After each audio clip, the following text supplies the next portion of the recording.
Open tabs, margin notes, highlighter, bleed through quotes, research minds, steady eye patterns only she can note. I-90 fog, whispering under wheels, skyline, afterglow, 2 states, packed rooms, quiet minds that know, no sign needed out front. They circle to her voice, questions rise before she starts, curiosity by choice. She pivots mid-lecture, checks who's leaning in close. Say the part you skip out loud, that's where the learning goes. Heads home with the speakers up, Biggie in the background, mind still mapping theories while the city slows down. She teaches the why behind the crime, the hurt behind the face, Philly in her backbone, psychology in her grace. Don't let the hype fool you, she stands 10 stories tall. She don't just teach the lesson, she teaches you through it all. Late nights with case files open, notes in the margin glow. She's showing you your story's roots so you can choose where to go. Biggie quotes inside the slides right next to coping skills. Spread love between the lines of how a nervous system feels. Long days, quiet grit, humor in the punchlines. You are more than this moment, written 10 times, old assessments in a folder, ink dust on the sleeve. She can map anxious attachment before you know you grieve. 1 foot in Jersey lecture halls, 1 on the Philly street. Home is where she learned to fight, classes where we don't repeat. Grown kids texting check-ins, pride she doesn't post. She teaches minds all day, then goes in mother's most. Case files, true crime, mind behind the scenes. She doesn't tell you what they did, she shows you what it means. Your story is not your diagnosis. You are allowed to rewrite it.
Oh my God.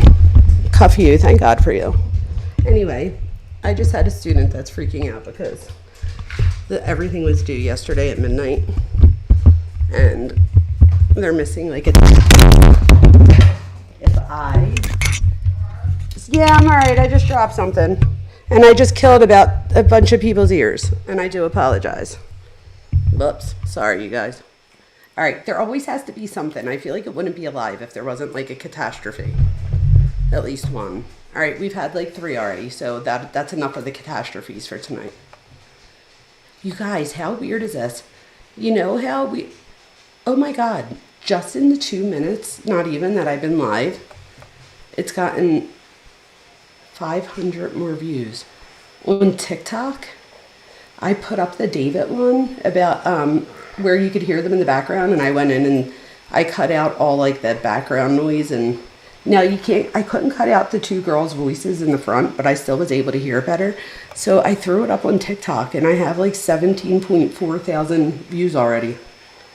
Wait, I asked my daughter, I was like, Ava, I was like, oh my gosh, I only had like 10,000 views. I was like, I have 10,000 views on my, no, I didn't say that. I said, Ava, how many views until you're considered going viral? And she said millions, and she's like, you need at least like 100,000 likes. I was like, all right, I'm only like, I don't know, 900,000 short. I'm a lot of hundreds of thousands short, let's just say, but it's all right. I've never had that many. Oh my God, thank you guys for hitting like. Please continue to hit like. Oh nice, you guys, wait till we cover this tonight. So, Ava, as I'm talking to her, so, okay, there's a few things we could have covered. We could have covered Corey Richins, but I did come in today and watch some of that with you guys. If you didn't see it, please go back and watch it later. She is just too much, that woman, isn't she? Seriously. The fact, like, I actually thought the judge was going to give her possibility parole for a second. I was, like, getting nervous. I'm glad he didn't. So, in case you didn't see it, Corey Richins was sentenced to life without the possibility of parole because the judge deemed her dangerous. I thought that was interesting, right? So, this story, so now I'm talking to Ava and I'm like getting ready for my live. So Ava goes, Mom, did you hear about Hallie Beck? I was like, who the frig is Hallie Beck? No, I didn't hear about Hallie Beck. And she's like, oh my, you gotta look this up. Now, if you guys remember, I've told, if you've been here, you might know the story, but I've told you about the priest, the predator priest at my high school, and how my very close friend wound up taking his own life because of it. He was preyed upon for years. It was just a whole thing. So I've told you guys about that. Well, let me just read. So I've put some notes together. So let me just do this. And we don't even have, I'm not doing PowerPoints tonight. Tonight, I'm going to start a new segment, and it's going to be Just Jamie, okay?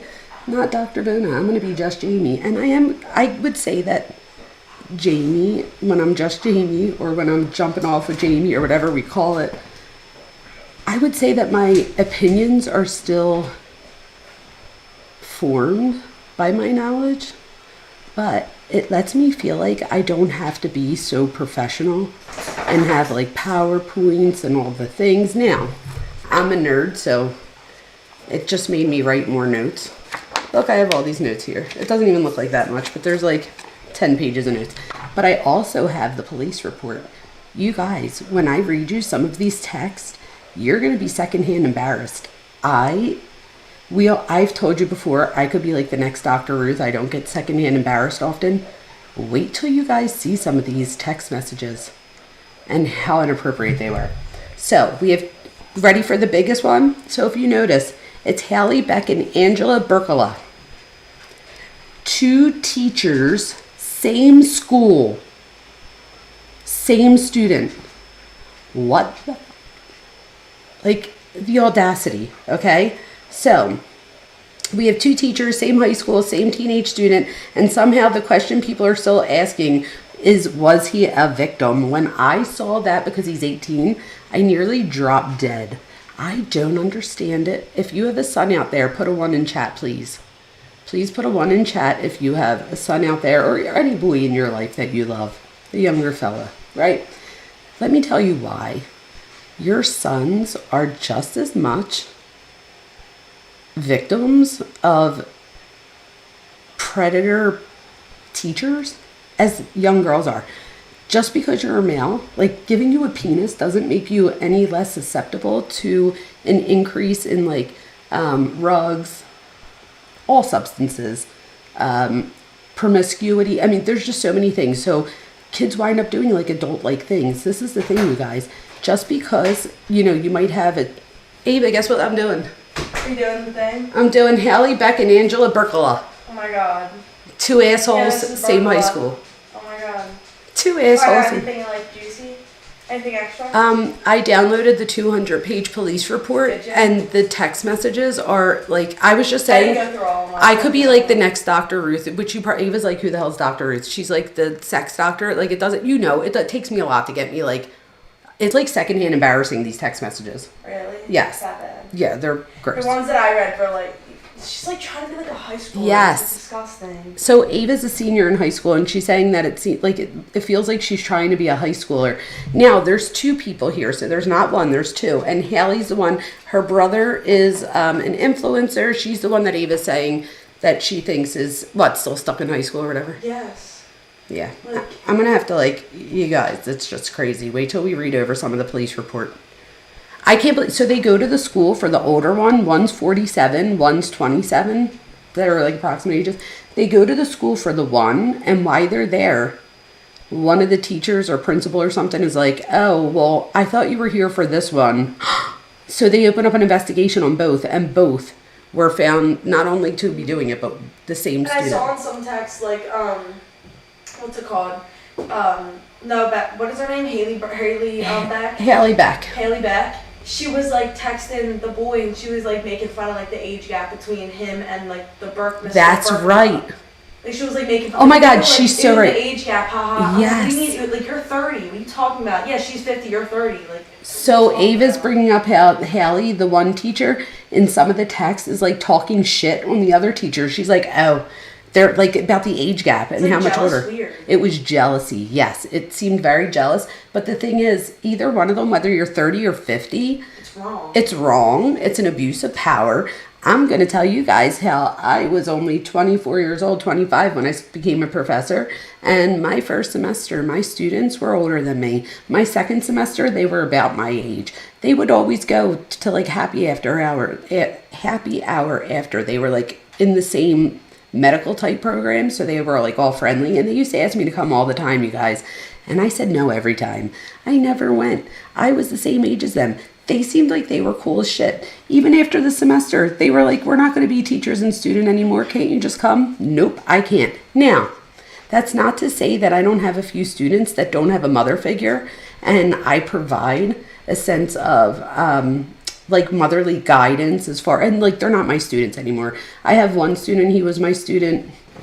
Oh, Isaiah. He did his first Christmas with me ever. Like, he didn't celebrate any of the holidays, his birthday, nothing. It was so sad. But, like, I consider him like a son of mine. And it's been, like, almost a decade. So I will, I'll be there for students and I will help them. I'll get them through things. But never, ever, ever, ever, ever overstep a boundary. That's horrible.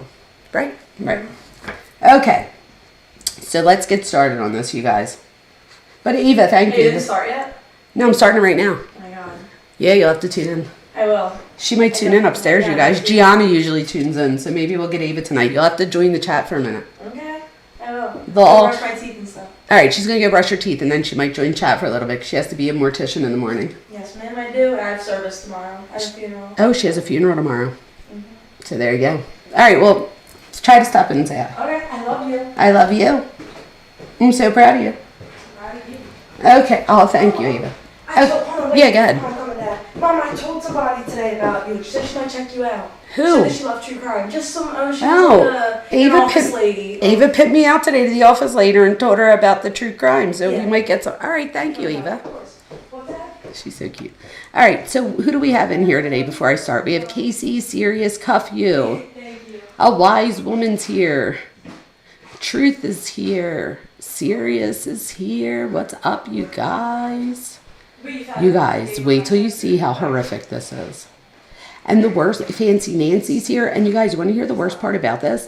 The worst part about this is that these women are still out. It's like nothing has happened. It's the weirdest thing. I can't even take it. So wait, ready? So let me tell you what I wrote here when I asked the question, is he really a victim? Because he's 18. Okay, and I wrote yes, he is. Okay, so I wanted to start here because I made sure that I wrote here about the clergy, the student. I've had to turn somebody in for this. Years ago, I had a student confide in me that her brother was having S with his high school teacher. I had to report it. The teacher was later convicted and sentenced to prison. Okay. A long time before that, I had a priest in my own life who was my principal, choir teacher, theater director, mentor, and almost the priest who was going to say my mass at my wedding. However, this priest came to Sunday dinners. They were there in our homes. They were trusted. And then the FBI searched the school. And when I talk about cases like Hallie, Beck, and Angela Burlaka, I'm not just talking about them as like gossip or about true crime cases. Remember that I'm talking about this. I want to talk about what happens when trusted adults are given access, authority, privacy, and credibility, and then allegedly use that powers in ways that harm their students. It's unbelievable to me, you guys.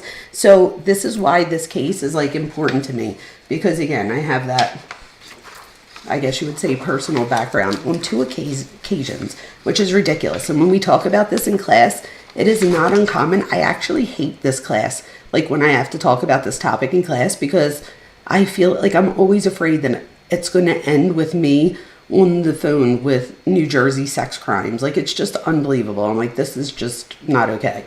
So That's how much it's happening is what I'm saying. Okay. So the boundary here, you guys, if you don't get anything from this live tonight, get this. Okay. When you have power like that, the boundary, it belongs to you. It does not belong to the student. It's not up to the student to uphold. It's up for you to uphold. You're the adult. You're the one in power. You're the one that's responsible for upholding that power. Okay. So tonight we're going to talk about Haley Beck and Angela Burlaka, two former teachers at Centennial High School in Peoria, Arizona. According to public reporting, both women were investigated in connection with alleged sexual misconduct involving the same male student. I don't know how you would say her name. Peoria Police, or not her name, I meant the town's name. Peoria Police later created a dedicated tip line. That's how bad it was. They dedicated a tip line where the students could call in and give them tips on one or both teachers. And here they come to find out that this was going on for a long time. Most of the, so many people knew about it. And we're going to see that's just a failure in so many levels. So as of the latest reporting that I was able to find, there had been no arrest, no charges, and the Maricopa County Attorney's Office had not made a charging decision because prosecutors were waiting to hear from a critical witness. So tonight, we're going to be careful with our language. We're going to say alleged. We're not diagnosing anyone. We're going to be looking at police records. We're going to, I'm going to say things like according to reporting, allegedly, all the good things. And just because we have to be, careful doesn't mean that we have to be silent, right? So we could still have a conversation about this and still bring light to this. And I think that this is so important. This is literally one of the lives that I think people should be not only joining in, but engaging in. This is just, this is so much more profound than most people even realize. So according to a nearly 200-page police report and local reporting, Haley Beck and Angela Burlaka were both connected to allegations involving the same student at Centennial High School. Reporting says that Burlaka had worked at the school for about 25 years, while Beck was hired in 2020. Why is this important? Because these weren't just random adults, right? So the one was there for 25 years. The other one, wait, hold on, let me make sure. But the other one, I believe, she was a student a lot sooner than the other. Wait, let me say, I don't want to say, I felt like she was a student at one of the schools, but let me just hold back on that one, because what I watched was an interview of somebody that was dating a boy, and apparently this teacher was trying to X her out so that, it's just it's so bizarre. So bizarre. Bizarre is the word. It's bizarre. Ready? Do you guys remember real quick? Because a lot of you are my age. What was the name of that teacher? Do you guys remember? And she winds up marrying him, and they have 2 kids together. I believe she's since passed a few years ago. Oh, it's on the tip of my tongue. What the hell was her name? I hate soda sometimes, but it's all I have to drink right here. Anyway, so I think it's just because it's flat. But anyway, so according to I already said that part. When the adult is the teacher, okay? We can't minimize this. When the adult's the teacher, we're not simply talking about attraction, attention, or bad judgment. We are talking about power. The teacher has access, you guys. We have access. We have status. We can influence grades, reputation, belonging, recommendations, opportunities, and how safe or unsafe a student feels inside the building. So that power does not disappear because the student is a male. It doesn't disappear because people online think he should feel lucky because a 27-year-old teacher is into him. What? It doesn't disappear because someone says, well, teenage boys want that. Get the frig out. And then I have, that kind of thinking is exactly why male victims often stay silent. Because before they can even speak, they already know that the comment section is waiting to turn their trauma into their own pun. And that's what happened to my friend Arthur. When everything came out there and stuff like that, a lot of, it was back when Google first started. And yes, Mary Kay Laterna. Yes, it was something like that, Tony. Mary Kay was her name. That's right. That's right. Oh, that was such a creepy story. So let me start first by talking about Haley Beck. Okay, so let me tell you who they are, and then I think we go on to the text messages in the police report. It's unbelievable.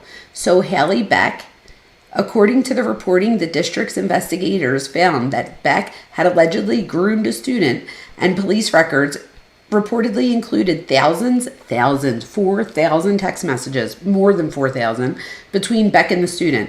Reporting also described allegations involving gifts, money, alcohol, marijuana, and discussions of sexual behavior.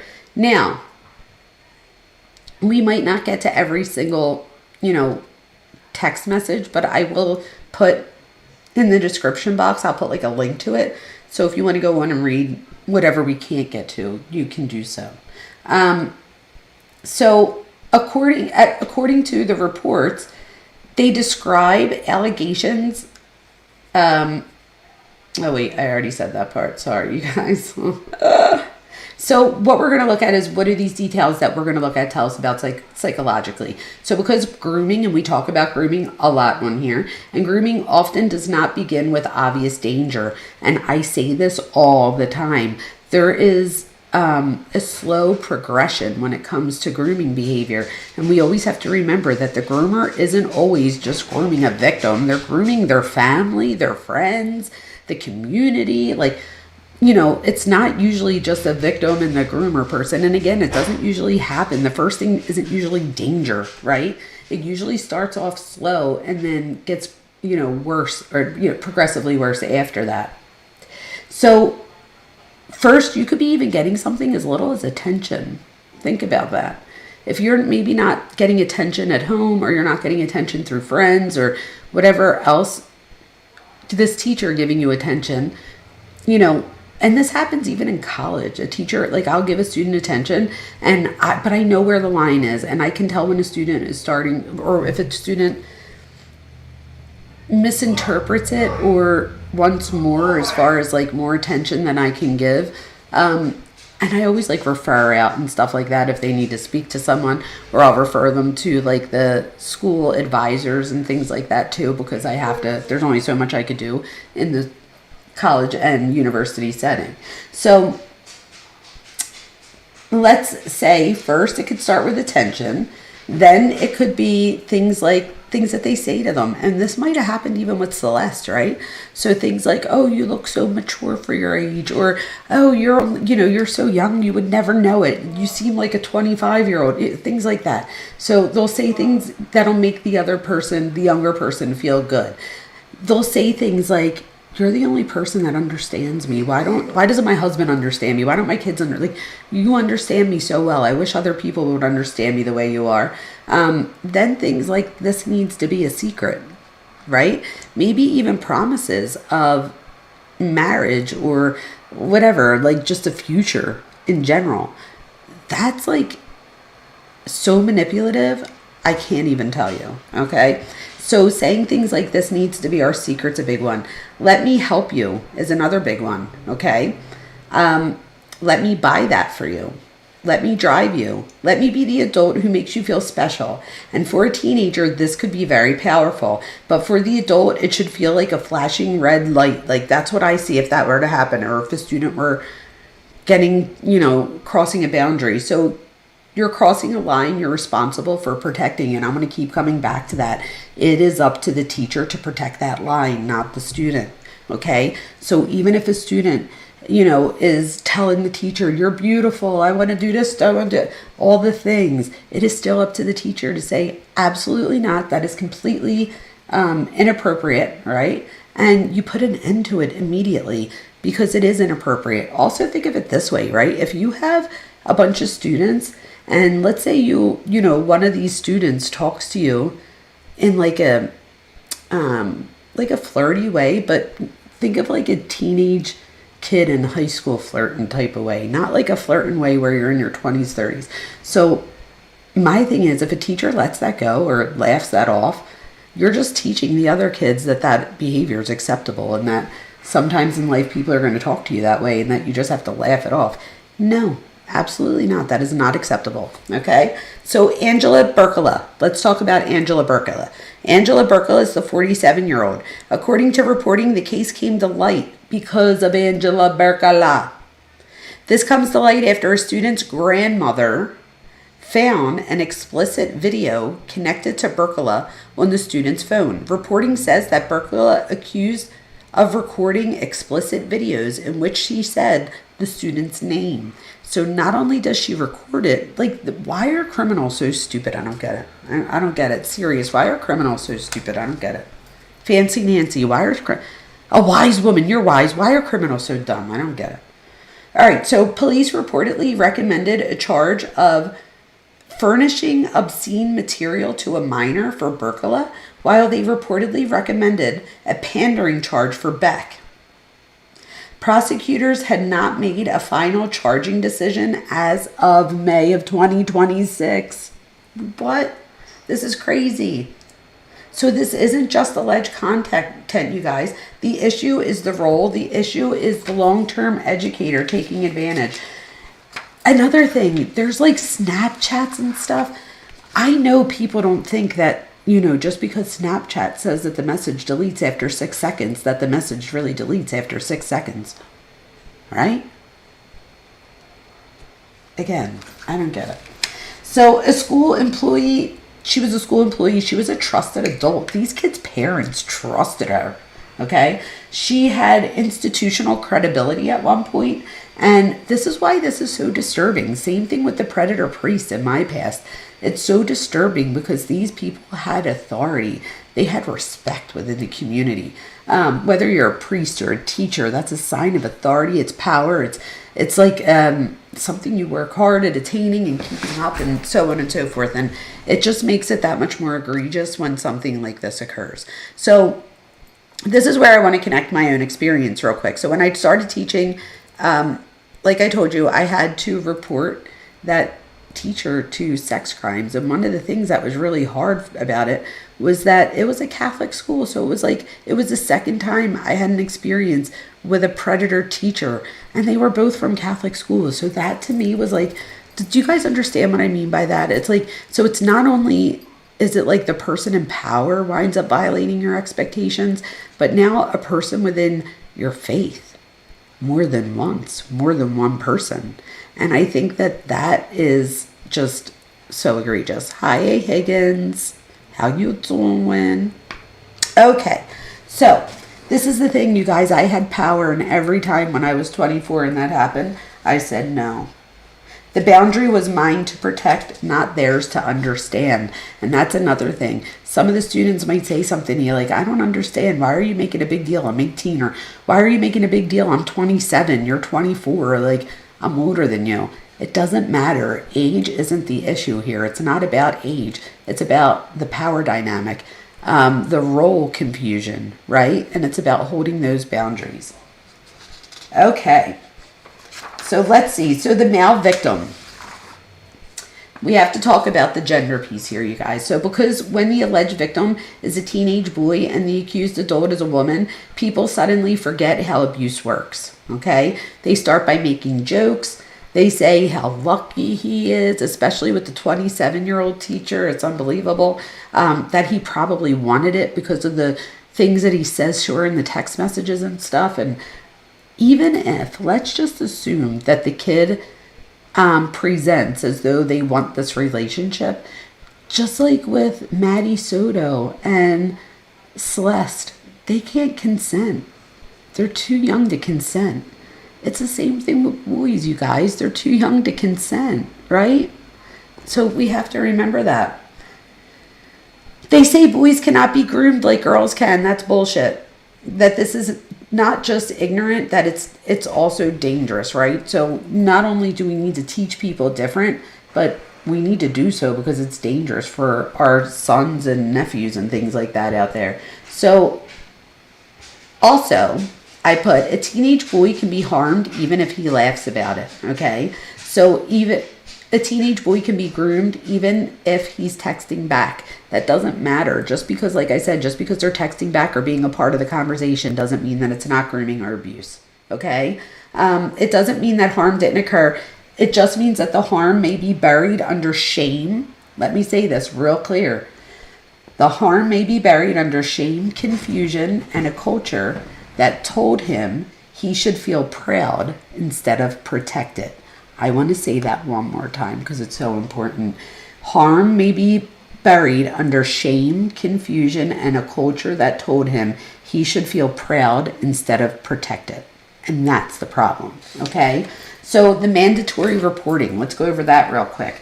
So let's talk about the school environment. So the police department here, they opened a dedicated tip hotline in May of 2026. That's a little bit late, right? And if you go back and look, the reportings on this had occurred way before that. So my thing is, are you just doing this now because there's so many of us out there like saying what the hell's happening? Right? Wait till we get to the text messages, you guys. We're almost there. Okay, so another thing we have to say is every rumor that comes across the tip line doesn't necessarily mean that it's true, but it is a tip and it does need to be investigated. So we need to ask questions like who saw this? What did they see? Not always every adult's going to be malicious. Not every teacher's malicious, right? So tonight, when we talk about Haley Beck and Angela Burlaka, I do not want this reduced to shock value. Yes, the phrase two teachers, same student, same school, it's jaw-dropping in my opinion.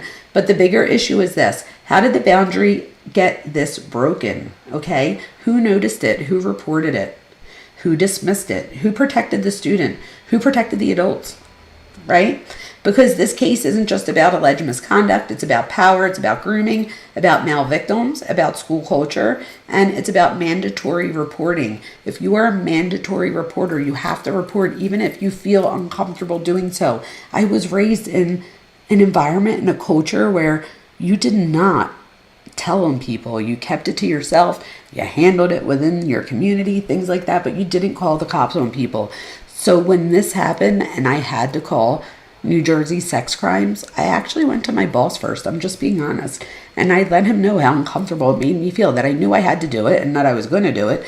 But I wanted to know, like, why do I feel like, you know what I mean? I was thinking, like, what if this woman has kids? And then I came to realize it. And I'm like, what if that was my nephew? Like, no, I need to report this. So I think that if you are having a hard time or for whatever reason, talk about it with somebody.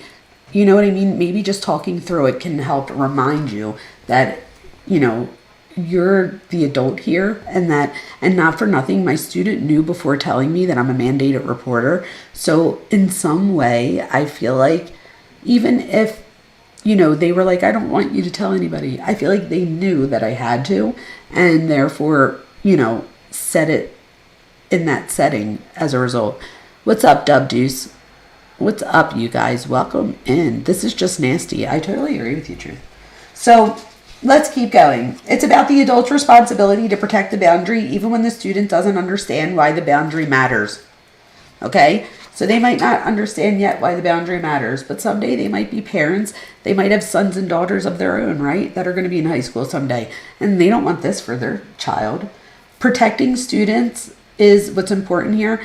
Believing students is important here, and we need to stop romanticizing abuse. Period. There's no reason to romanticize abuse. Okay, so that's what I have here. I also have a whole bunch of references, and let me put my notes aside and let's get to this police report. Wait till you guys see this. It's unbelievable. Unbelievable. All right. Oh, a gooner truth is... Oh, you need to look that up. It's like... It wasn't what I thought it was. Look it up. It's like, whoa. All right, here we go. So let me share this tab with you, you guys. You're new here, Truth. We have another Truth here. We have Truth Mama. What's up, Truth Mama? Thank you for being here. What's up, True Crime Rewind? Hey, you guys, come on in. Oh my gosh, come on in. Thank you for being here. So, okay, you guys, this is the police report. Okay?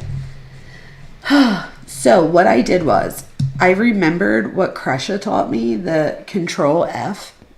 Who knew that you could search, right? I'm just joking. Most of you know. I just didn't realize it. So I put in Burlaka. Like, I figured why not just put names in and stuff like that. And I'm so glad I did because it takes me to all the things that I wanted to. I know that we need to get to page 99. I started over here on page 14 because it tells you about the teacher. So the suspects are identified as 47-year-old Angela Burlaka and 27-year-old Hallie Beck. So during the course of the investigation, so this happens, you guys, on 8/2/2025. It's May of 2026, and they're just opening a tip line. Like, does anybody else think that if somebody didn't, like, if we weren't talking about this, that maybe it wouldn't be, and not us personally, but just, you know, in general, I feel like if this didn't get out there, this might have just got swept under the rug. Both teachers leave the school. Oh, and how weird is this? So, what's up, A. Higgins? I think I said hi, but just in case. So, you guys, how crazy is this? Not only is this Beck woman, what's her name? Angela, no, that's Angela Burlaka. Hallie Beck, her brother is a TikTok influencer who has, like, multiple millions of followers. So, like, I forget of exactly how many, but there was a lot. I don't know what my dog's barking about. Sorry about that. Wait, how weird is this?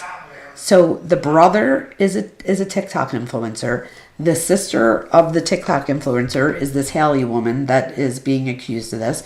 And then their mother, okay, are you following me? So the mother of these two kids, the one is the 27-year-old who's allegedly sleeping with her student, and the other one is a TikTok influencer. But the mother apparently, I didn't see this, but apparently she sent a video to her son, and she was like doing inappropriate, like, sexual gestures in the video. I'm like, who sends that to their kid? You know what I mean? It's just unbelievable. You're behind. Oh, you're good. You're good. Okay, so let's keep going. So during the course of the investigation, Angela was contacted and interviewed. So they interview the 47-year-old, okay? So today, the police say, today I was asked to assist with locating Hallie, so the other teacher, and to take her into custody pursuant to a search warrant. In addition, we would serve a search warrant at her residence and the high school to collect her cell phone, computer, and other electronics, which is where they get the 4,000 plus text messages, you guys. So Hallie's believed to have an apartment at an unknown location. Hallie Beck's parents reside at, and they give the address. Hallie drives a green, So they have surveillance, okay?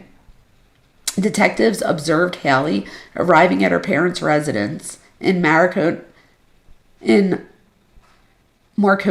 Avenue, whatever. Anyway, let's just keep going. So the police officer arrives in the area where they assisted with the surveillance, okay? So then what happens is Hallie is leaving the residence in her vehicle, okay? The detective follows her, and then she arrives at the parking lot of the Dollar Tree, and Hallie goes into the store. She's wearing a white shirt, red shorts, and white sandals. Approximately about 20 minutes later or so, she comes out of the store, got into her vehicle, and left the area driving eastbound. She drove southbound on 91 Ave, Let's see. She pumps gas, right? Then she drives away from the gas station and drives eastbound. Let's see, where did she go? Approximately a half hour later, she gets back in her vehicle. Oh, where did she get out at? She drove southbound on the loop, She drove eastbound. They're telling her where she goes. She pulled into a parking lot of HTO. Oh, that's a good play on words. Okay, so she gets back in her vehicle and drives off. Okay, so she's just on the run today. So, not on the run, but you know what I mean, like doing her errands or whatever. So she then drives northbound, She drives southbound, they keep going, okay? So they say that she parks in front of, I don't know if it's a store or whatever, and remains in the vehicle for several minutes. At approximately 15:50 hours, she steps out of her vehicle and walks towards blank. I tried to follow Hallie on foot, but I was unable to see which apartment she went into. Detective Gaines and I went to the main office where we spoke to an employee of the apartments. The employee confirmed Hallie resides in the apartments. She's the only person on the lease, okay? So she lives by herself. The detective remained in the area watching the vehicle.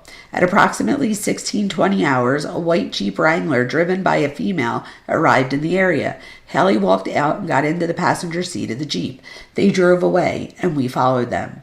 The Jeep was bearing Arizona license plate, da-da-da. They drove westbound, da-da-da-da-da. They parked in the north parking lot and walked into the movie theater. I walked behind them and watched them as they bought something at the concession stand. It says that they watched a movie named Together. After the movie was over, I followed them to the parking lot where Sergeant Goetz and Detective Kraber stopped them. Oh, and they interviewed Hallie. Wow. So they interview Hallie outside of the movies? Wow. Okay. So it tells them that Sergeant Goetz asked me to assist with serving the search warrant at the apartment. So they do so. They obtain the code to unlock the front door to the apartment. At approximately 19:12 hours, using the code, they unlocked the front door of the apartment. They entered the apartment to serve the search warrant. There was no one inside the apartment. Wow. While doing the search warrant, they took photographs and searched. At about 20:05 hours, Hallie and her friend, verbally identified as Marissa, arrived at the apartment. I opened the door as they were trying to come in. Hallie said she was told she could come home. I explained to her we were not done serving the search warrant at her apartment and that we could call Marissa when we were done. The detective took down Marissa's phone number. Hallie asked if she could come in to get water, and I allowed her to do so. She only went into the kitchen sink area where she filled up a mug with water. Prior to Hallie and Marissa leaving the area, Marissa said to me, "Oh shit, you were at the movies behind us." Then they left the area. I assisted with searching the laundry area and hallway closet and the bathroom. The laundry area, inside a blue folder on the shelf, I found a handwritten note listing Hallie's usernames and passwords for several accounts, including her social media. The note was photographed but not collected. How dumb are people? Don't you have a password thing on your phone? Who writes it down? My mom does that. Like, come on. Ava. Yeah. Could you get me a water when you get a chance? Yeah. Thank you. I'm so thirsty. I don't know. And my soda's just not doing it. Okay. So, you guys, this is so interesting to me, at least. So, I also assisted in collecting and packaging the items seized as evidence. I annotated the items, da-da-da-da-da. At approximately 21:30 hours, they completed the search warrant and left a copy of the warrant, a tow sheet, and a log in the kitchen counter. Okay? So I asked the sergeant to call Marissa to inform them that they were done serving the search warrant at the apartment and that her vehicle would be towed to the police station. What? Wow. So they transferred the evidence from the apartment to the police station. Wow. The towing place arrived at the apartment complex. The driver was advised not to touch the interior of the vehicle. Wow. They followed the tow to from the apartment complex to the police station where the vehicle was secured. This concluded my involvement. Oh, wow, you guys. I was not expecting all that. All right, let's see if there's anything else here. If not, I'm going to jump to page 99. You guys, there's so much here. So this is what I'm going to jump to page 99 where we start the, oh, what is this? Hold on. Oh no, maybe we have to read this real quick. You guys, this is disgusting. Here goes a forensic interview. Wow. You guys, this is unbelievable. You're a survivor. Thank you for sharing that. Yes, different touches. Okay, you guys, in New Jersey, you're gonna not laugh, but it's so corny. But it's good because the kids like remember it. But they say, please don't touch me there. That is my no-no square. I swear to God, I'm not lying. And there's like teenagers that'll be no-no squares for like Halloween. I'm like, what are you doing? But this is your no-no square. So pretty much like your torso. But the kids like remember it. Please don't touch me there. That is my no-no square. So there you go. Yes, so there you go. Yes. Oh. Well, thank you for sharing that. Yes, this usually happens. Yes. The problem is that the bad people is often not the person that the child is told would be the bad person. So they don't always see the person as the bad person, or they blame themselves in some way. And therefore, things like shame and guilt hold them back from saying anything. It's terrible. All right, let's look at this forensic interview. It happened on 8/5/2025. At approximately 14:20 hours, I met with Allie and her daughter at the police station. I escorted them upstairs to the conference room. I guided them to a soft interview room. The following is not necessarily verbatim, but paraphrased. Refer to the audio visual. You guys, where's the audio visual? We need to get that. She advised us that she was 17, that's probably why, and currently a senior at the high school. She's on the blank team and believes she's going to be blank. She loves hanging out with her friends and going shopping. She plans on going to blank after graduation because her dad works there. Her dream school would be blank. She wants to go there because she loves California and the beach. She currently works at blank in Glendale. She likes it because it's an easy job and she gets to work with kids her age. She is currently dating so-and-so. They have been together since April of 2025. I wonder if it's the boy. Wow. Okay, so they've been together since April. So this is August. I advised blank that it is my job to speak with people about things that may have happened. I explained to her that it is important to tell me the truth and not to guess answers. Blank understood and advised me that she was ready to answer. I told her that I heard she had information about the incident. She advised the following in summary. Here we go, you guys. She heard some rumors about Miss Burlaka. She heard she sent nudes. What? The 47-year-old sent nudes? I'm 47. What? She heard she sent nudes to football players. She does not know everything about that, nor is she involved. She noticed when she started dating so-and-so, Miss Burlaka would be weird with her. I think this is the interview of the girl I saw. I'm going to have to look it up and show you guys. Oh my God. When she would go to the bathroom, Miss Burlaka, as soon as I'm done this interview, I'm going to show you who this girl is, who I think it is. She said that she would go to the bathroom. Miss Burlaka would ask her if she was going to the bathroom to hang out with so-and-so. She asked her about so-and-so all the time. She thought that it was weird. Miss Burlaka was one of the first people to find out that she was dating this person. She also heard Miss Burlaka added multiple boys on Snapchat. It wasn't just so-and-so. She heard Miss Burlaka added blank on Snapchat either freshman or sophomore year of high school. This was after a football game. There you go, you guys, and that's how it starts. So after your freshman or sophomore year, your teacher, who, it was probably very, not innocent, because it wasn't innocent, right? It seemed. It was the perception of innocence. It's like, my teacher's going to back me up on Snapchat. But that's not really what happens, right? So, this is just already bad. This is crazy. Okay, so she texted him flirty shit, and blank was scared. She started sending blank stuff, and I would tell him that her husband does not... What? So the teacher would tell this student that her husband doesn't satisfy her enough. Then she would tell him to come over to her classroom early and not to tell anyone about it. She did not hear this through blank, though. She heard this from people close to him at the time. She's never seen this on his phone, though. Which is interesting, because if they do eventually find it and, it was said to be real, then that just shows that the secrecy part of what I was saying, right? And the fact that he that he bought into that secrecy thing where he felt like he had to keep it a secret. Oh, wow. Crazy, right? She heard that the other students have received similar messages. She does not know who, but she has heard people say that blank is not the only one. They usually aren't, right? She just knows that the whole football team is bonded over how weird the teachers are and that they've seen the same pictures of Miss Burlaka. Wow.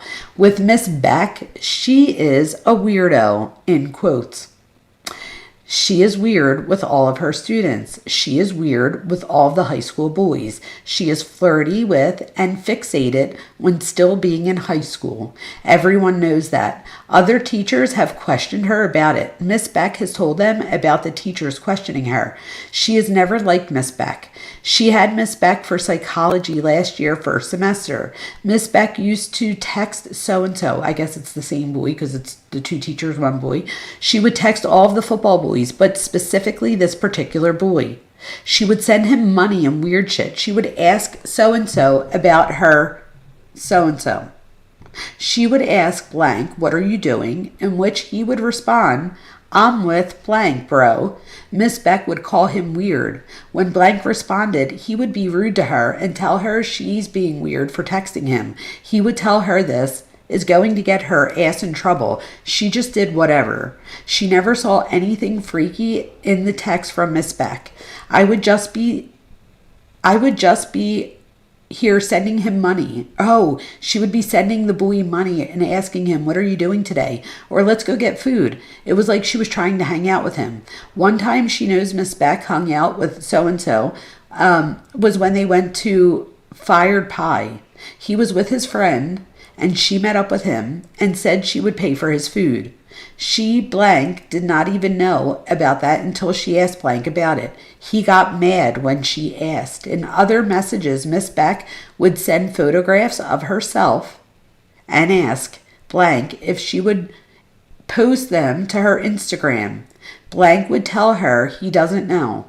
Miss Beck would snap blank like they were friends. She would get mad if he did not respond.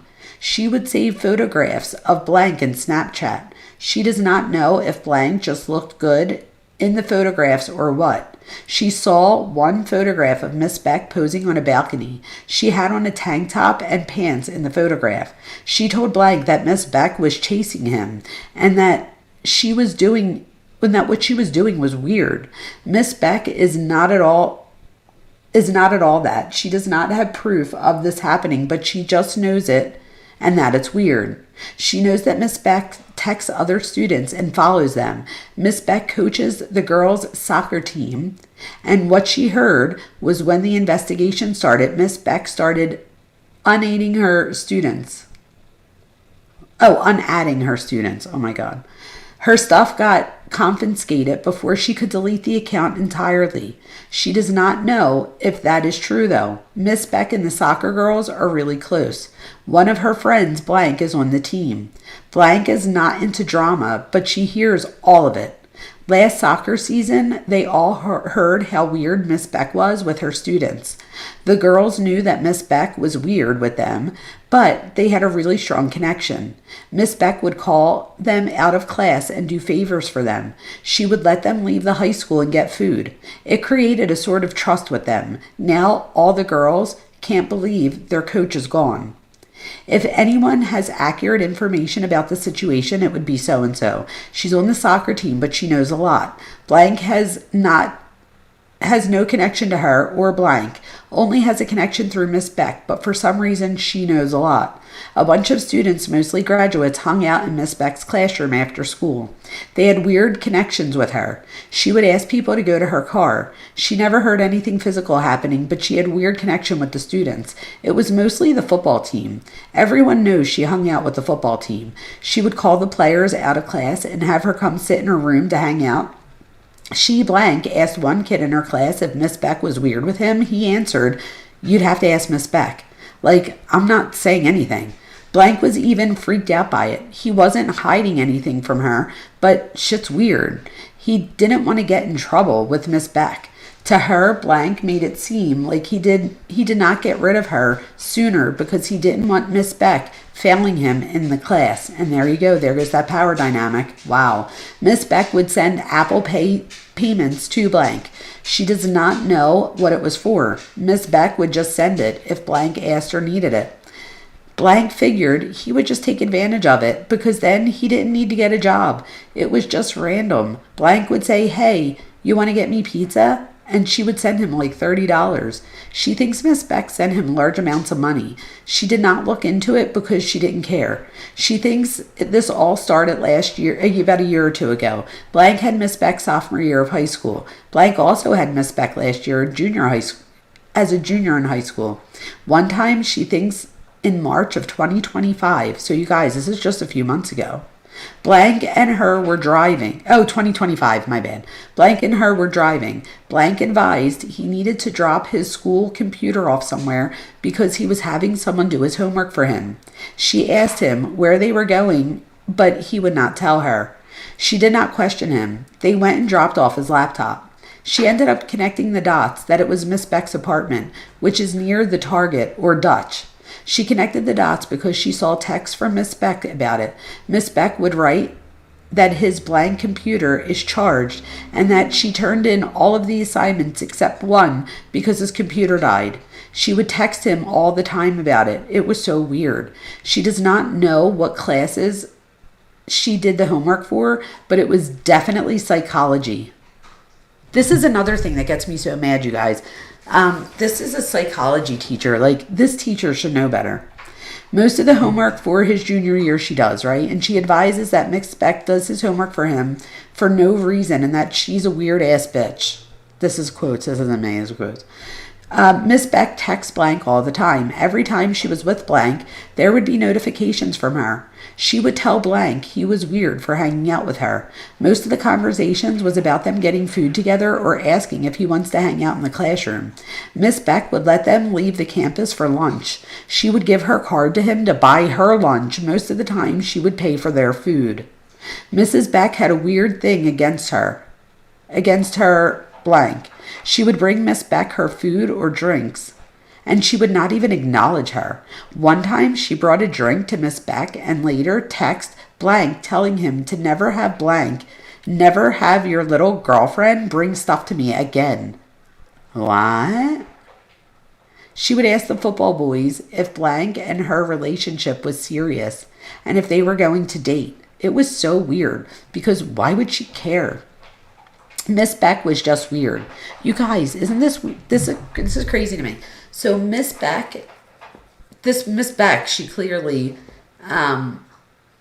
is like going, like she's really feeling like Miss Beck's inappropriate here. But if we look, the other one, the 47-year-old sent nudes to the football team. So she's, you know what I mean? They're just as disgusting as each other in my opinion. So let's see. So, Miss Beck was just weird. She was always flirty and trying to text blank. Miss Beck would excuse all of his absences so he could pass the class. She would give him all A's. Same thing with Miss B. Miss B did not have blank as a student, but when he asked her to excuse one of his absences, she would. It was weird. Miss Beck used Snapchat to communicate. Miss Beck added blank on Snapchat first because she gave him her phone number. For whatever reason. She always initiated the following on social media with the students. For the longest time, Miss Beck followed blank on social media, but he never followed her. She thinks Miss Beck asked blank to follow her. She would slide up on blank stories and stuff. One time, she blank suggested blank unadd Miss Beck on Snapchat. She wanted to see her obsession with him. After he unadded her, she messaged him on iMessage, and then she would go to Instagram and text him.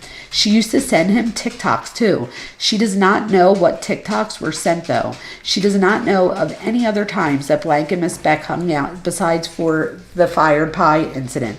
She thinks that it was in May of 2025. She has no idea if blank has been to her apartment. She does know Miss Beck has asked to come over.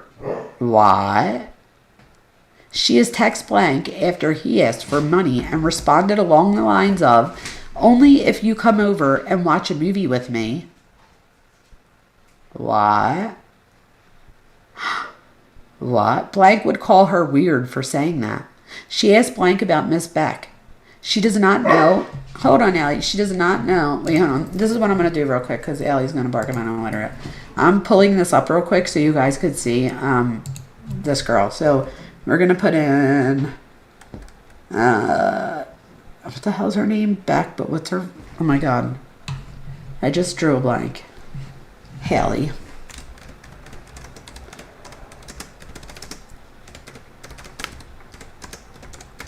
All right.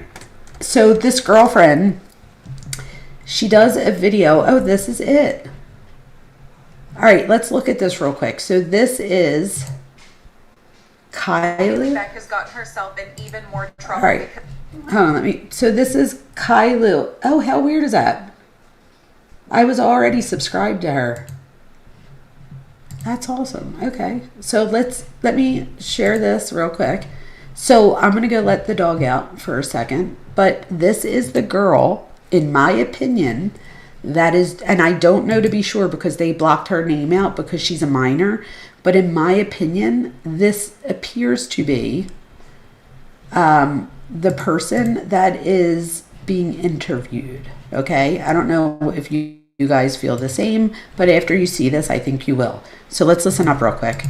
Because there are so many students that are coming out from this school talking about her involvement with this teenager that she groomed for 2 years and had an inappropriate relationship with. That's her that we're going to be talking about today is very heavily involved in the situation. She actually was the girlfriend of the victim while this was going on. So for 3 months during his inappropriate relationship with this teacher, he was dating someone in the school that was his age, and she has dropped the story time telling her side of what she knew in this situation. I'm going to be showing you the video today, and we're also going to be talking about it. And since my last video, I have seen other videos from students at this school that are coming out and talking about their experiences. The trail that Haley Beck has left behind her is absolutely insane because she was so sloppy in the way that she groomed this minor and in her relationship with him that she truly thought she was going to get away with being a predator because so many people knew about this. And it is wild that it took 2 years before anything was done about it. And honestly, you guys, doesn't that remind you a little bit of David, right? Like everything's just done in plain sight. It's almost like, it's like, I don't know, if we do it in plain sight, nobody will notice. It's unbelievable. But wait till you guys see even more. Just wait till you see this.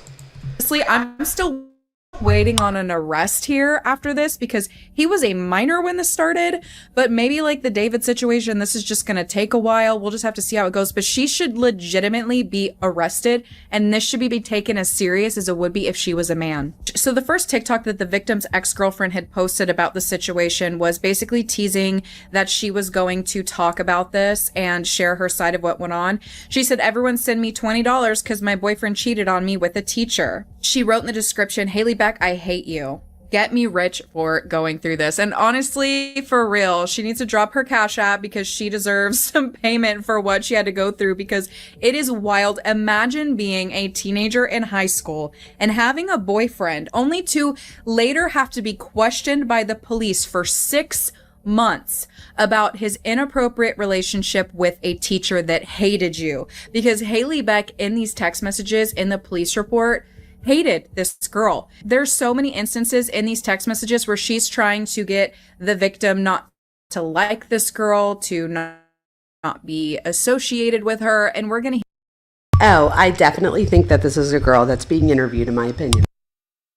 hear some of that in her story that she's about to share. I just can't imagine that's another level of traumatizing. I mean, a lot of teenagers get cheated on in high school, but imagine that happened to you out of your life to be questioned by police because your ex-boyfriend was groomed by a teacher. It's absolutely insane. Okay, get ready with me while I tell you guys about how Haley This is the girl that I think is doing the interview that I was just reading. Beck stalked and harassed me my entire junior and senior year, all while hooking up with my high school boyfriend at the time.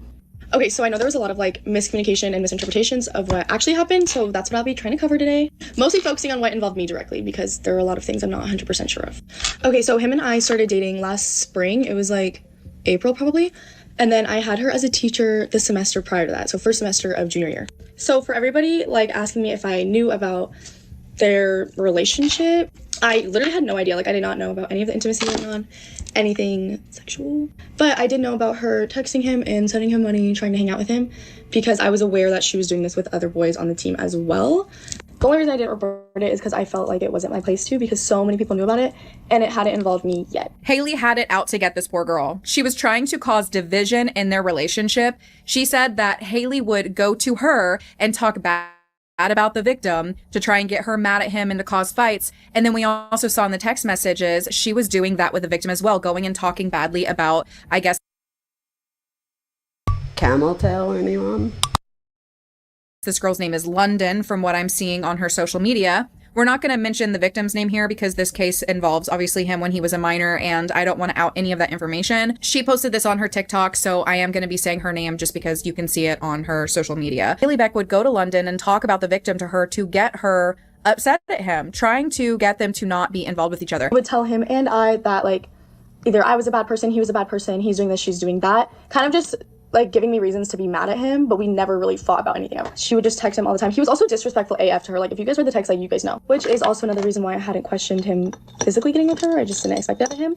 Now I've seen a picture of That's a good point about the money, you guys. Do you think that it makes it harder when you're a teenager, whether it be a boy or a girl, if somebody's giving you money? Because my friend Arthur with the priest was giving him money. So the priest eventually, I looked up the case again today because I always say like $750,000. He stole $900,000, and a lot of that went to my friend to pay off gambling debts and stuff like that. It was just unbelievable. So although that was on a higher level, I do think that the money had something to do with it continuing, and the fact that the money was used for addictive type behavior such as gambling and substances. Haley Beck from when she was in high school from her high school prom. And I truly think that she saw this girl as a threat and was trying to be her and essentially take her life, because they look similar in the sense that they both have dark hair, but Haley Beck is the predator in this situation. I'm not going to shame somebody's looks here, but I just feel like she was viewing London as somebody who was much younger, had the boyfriend in high school that she wanted. And it's really disturbing that her teacher had it out to get her when she's just trying to learn in school and have normal high school things that she's got going on, like dating the high school football player. Like this is just normal stuff that teenagers do. But her teacher had it out to get her and to ruin her life. Like the fact that she's trying to get her boyfriend to dump her or trying to get her mad at him is crazy. And then on top of that, she said in this video that Haley Beck would go to other people to try and find out information about her. She would go to others talking about London, trying to figure out what her interests were, what were the things that she was into.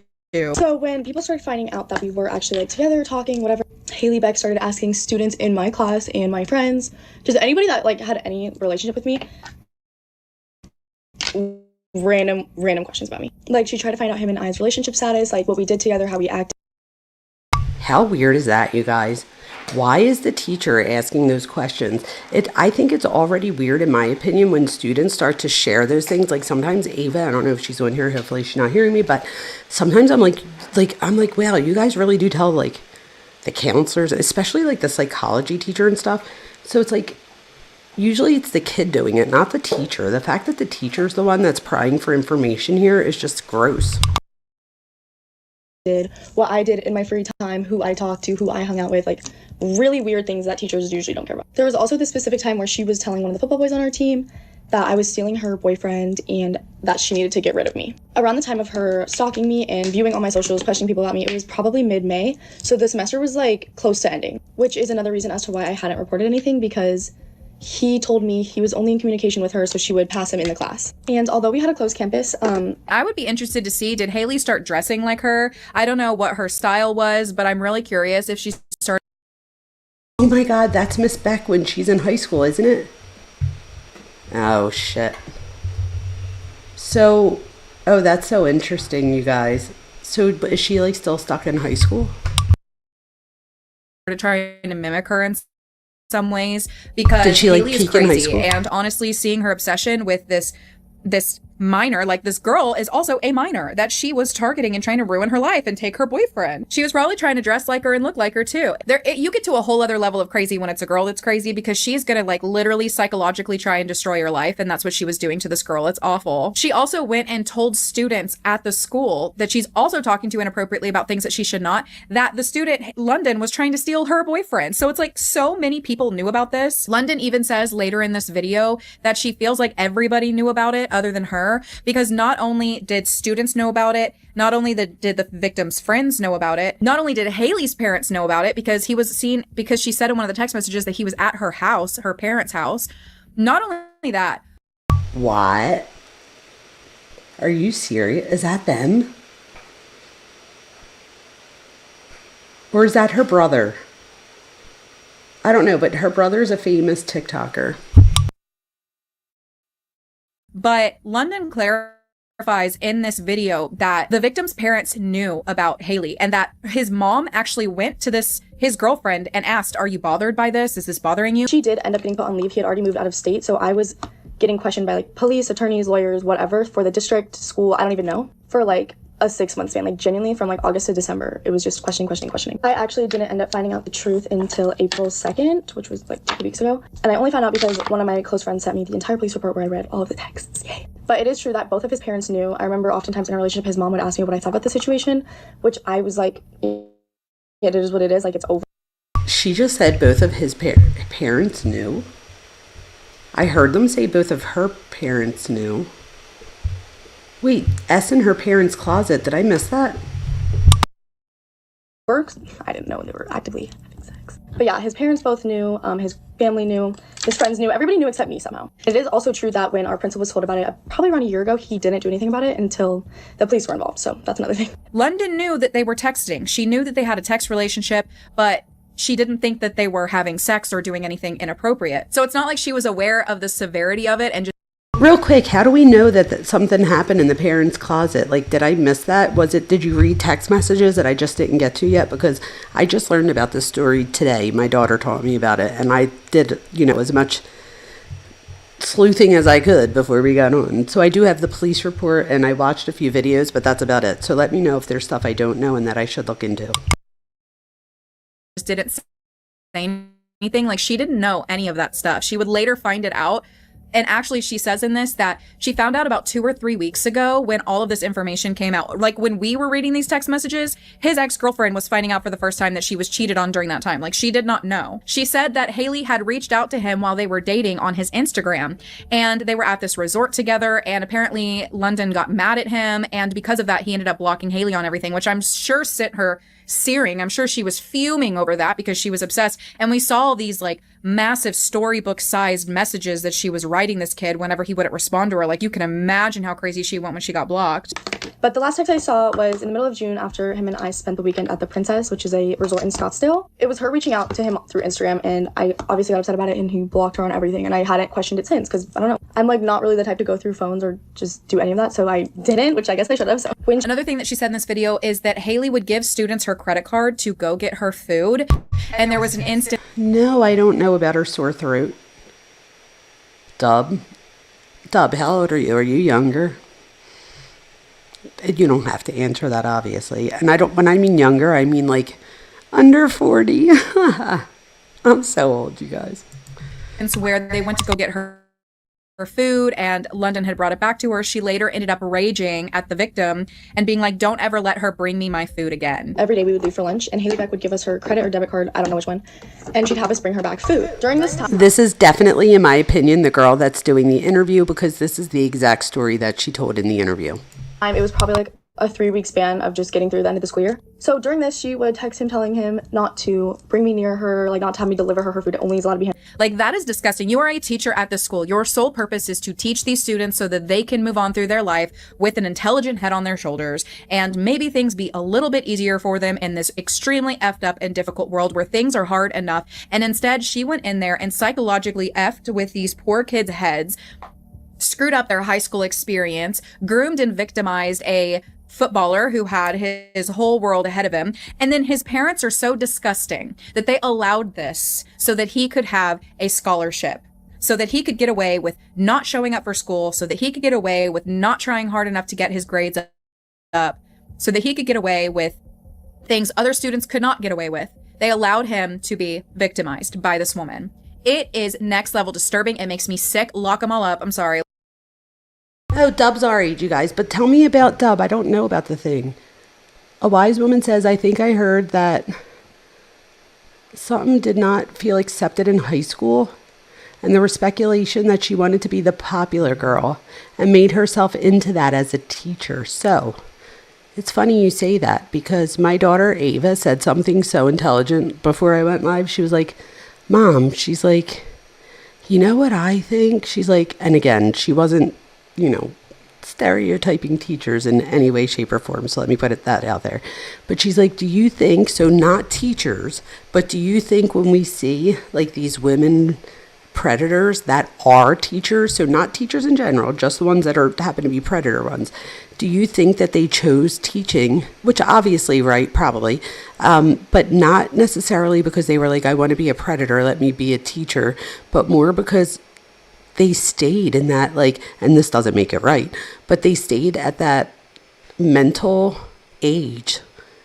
And now as they get older, they get more money, they get, they learn more, they get to be the person in power. So it's like, I wasn't the bigwig at school then, but I can be now. So I guess it would be the opposite of peaking in high school.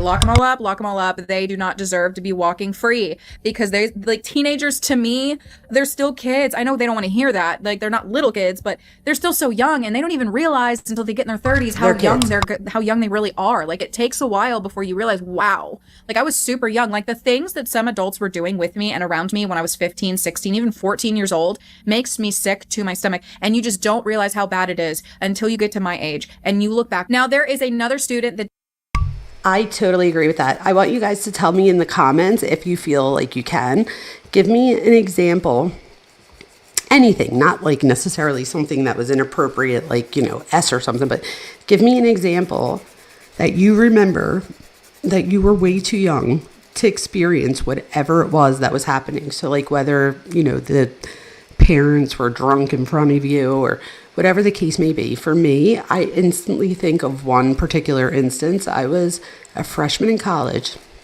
and I was home for like dinner or something. Like I literally went to college 25 minutes away. So I went home all the time with like my friends there, and my teacher called. And my mom didn't think it was weird. She just like handed me the cordless phone. Remember the big cordless phones? She handed me the cordless phone and was like, your teacher's on the phone or whatever. So I answered and I went out front, and I was like sitting on the step out front, which is weird because for some reason I must have known that it wasn't normal for him to call me in the house, because I didn't just stay there and like talk in front of my mom. I like went outside, and here during the conversation, he was asking me about high school because I had just graduated the year before. So I was telling him, and I guess I told him where I went, and I went to a Catholic school. And I'll never forget, he was like, so did you keep your Catholic school uniform? And I just remember being like, wait, what? Come about a year and a half later, there were like the administration were interviewing certain students, and they came to ask me questions about the specific teacher. Apparently it got worse over the year and a half, and like I probably should have told somebody when it happened that he said that, but I guess like to me it was like a comment. It was rude, but it was like gross, but I don't think I thought that it was predatory at the time. So but even the fact that my mom like just handed me the cordless phone, like, here's your teacher's on the phone, like that was normal or something. That right there, like I would question that if my daughter's professor just called her at home, especially if she was still under 18. I was only 17 my freshman year in college.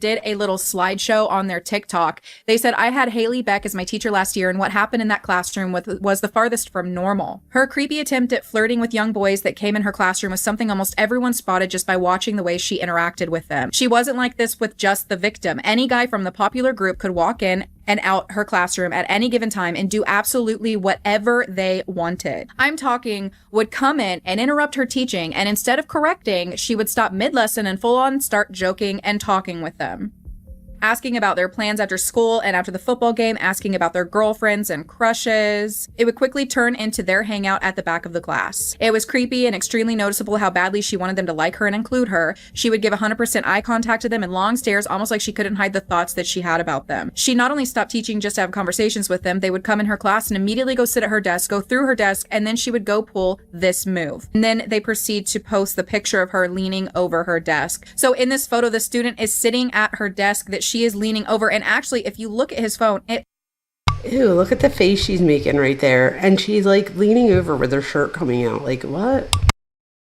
looks like he's taking a picture of her while she's leaning over, which is Clearly also somebody's disturbing. taking Like a the things picture. that were going on in this classroom is so messed up. They said this wasn't an uncommon position for Miss Beck. If she wasn't like this, she was shoulder to shoulder with them with no personal space. They would be on their phones making TikToks and being loud. Miss Beck would actually ask to join them. If they didn't come in to skip class completely, they came for late passes, and she wrote them no questions asked, but yet wouldn't do that for the girls. She would actually make girls go get late passes from the office and would threaten to send their phone to the office, yet the victim sat dead in front of her and always had his phone. It's just interesting seeing all these students come forward and how much evidence there is that just fully incriminates her that she is a predator. These are minors. They are teenage minors, and they are being victimized in this school by multiple predators. 2 women in the same school, and they are still walking freely. They are not arrested. They are not behind bars. And I'm just curious, are they going to be? Do we just need to wait and see the arrest happen? Maybe they're still looking for information. Let me know in the comments down below what you think about this video. Make sure you guys subscribe because I'm going to continue to cover this. Well, that was so interesting, you guys. Let me see what you guys are saying here. So we have these all from what? Oh my God, Dub Deuce. Dub Deuce, it's not going to show your comment because of the thing or whatever, that it wasn't on purpose, but I got to read it. OMG. You guys, it was about the sore throat. What? And she tells the kid that she needs to wait a minute. Like, that she needs to give her... What? Like, she needs to give it a rest. Wow. Oh my God. Oh my God, that's so gross, right? Huh. Sirius was always attracted to older guys, but you don't understand the whole kid thing.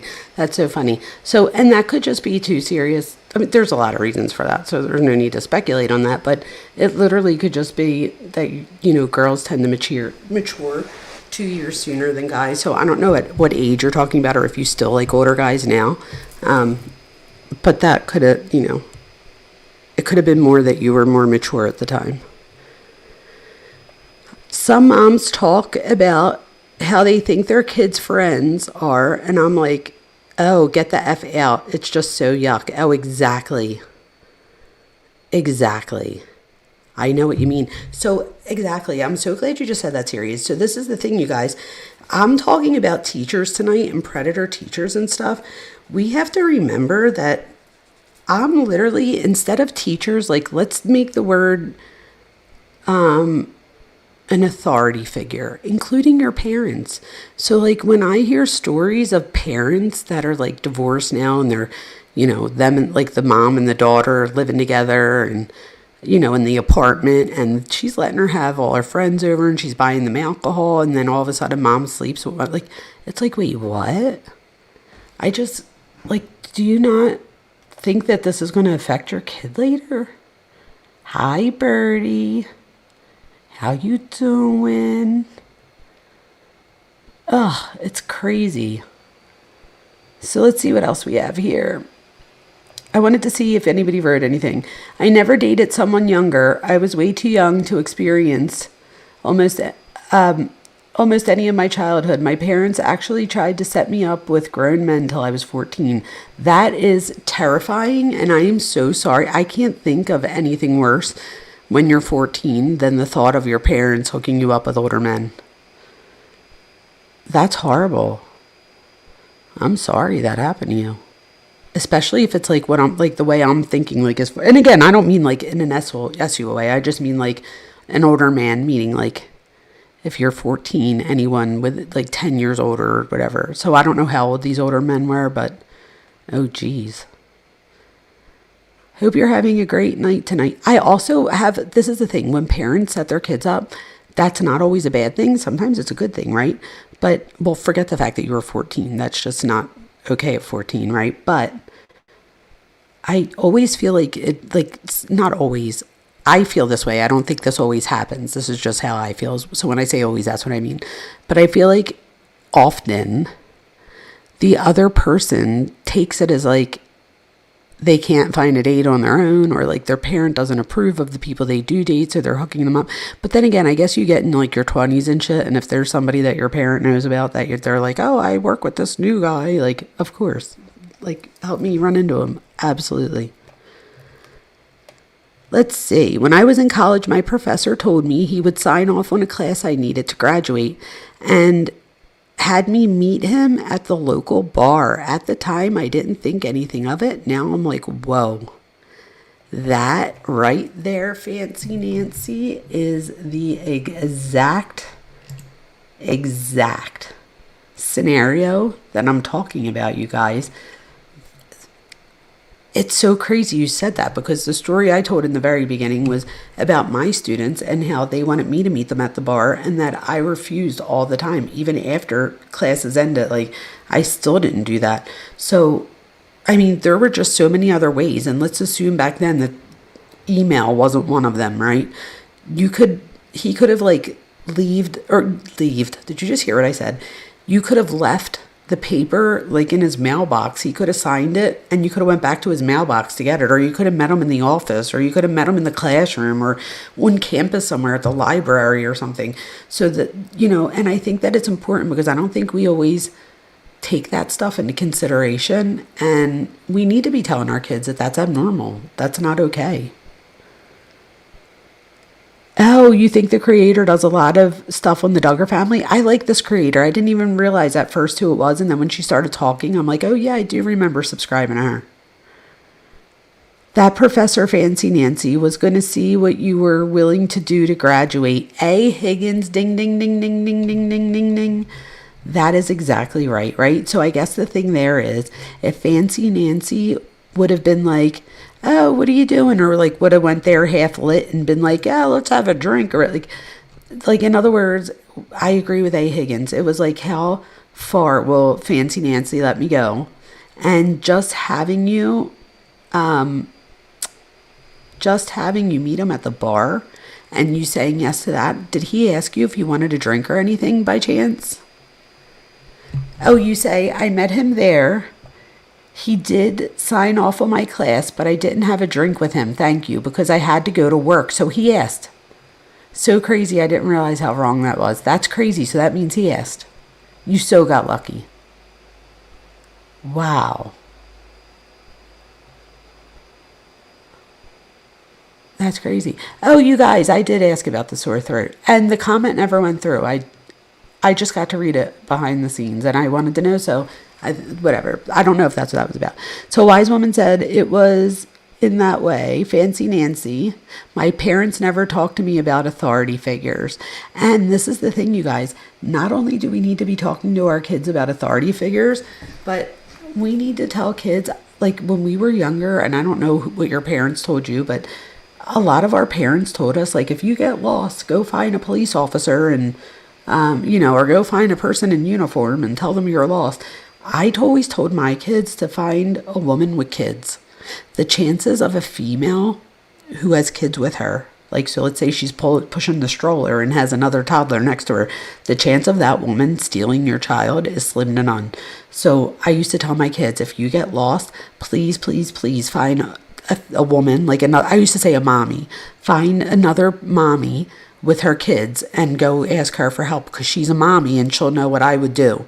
And so that way I didn't alarm them and be like, oh, because some guy in a uniform could be like, I didn't want to alarm them, but I wanted them to like know, like, you're going to go to a mom, she'll know what to do, like me, da da da. And I used that as the excuse, and they said that worked.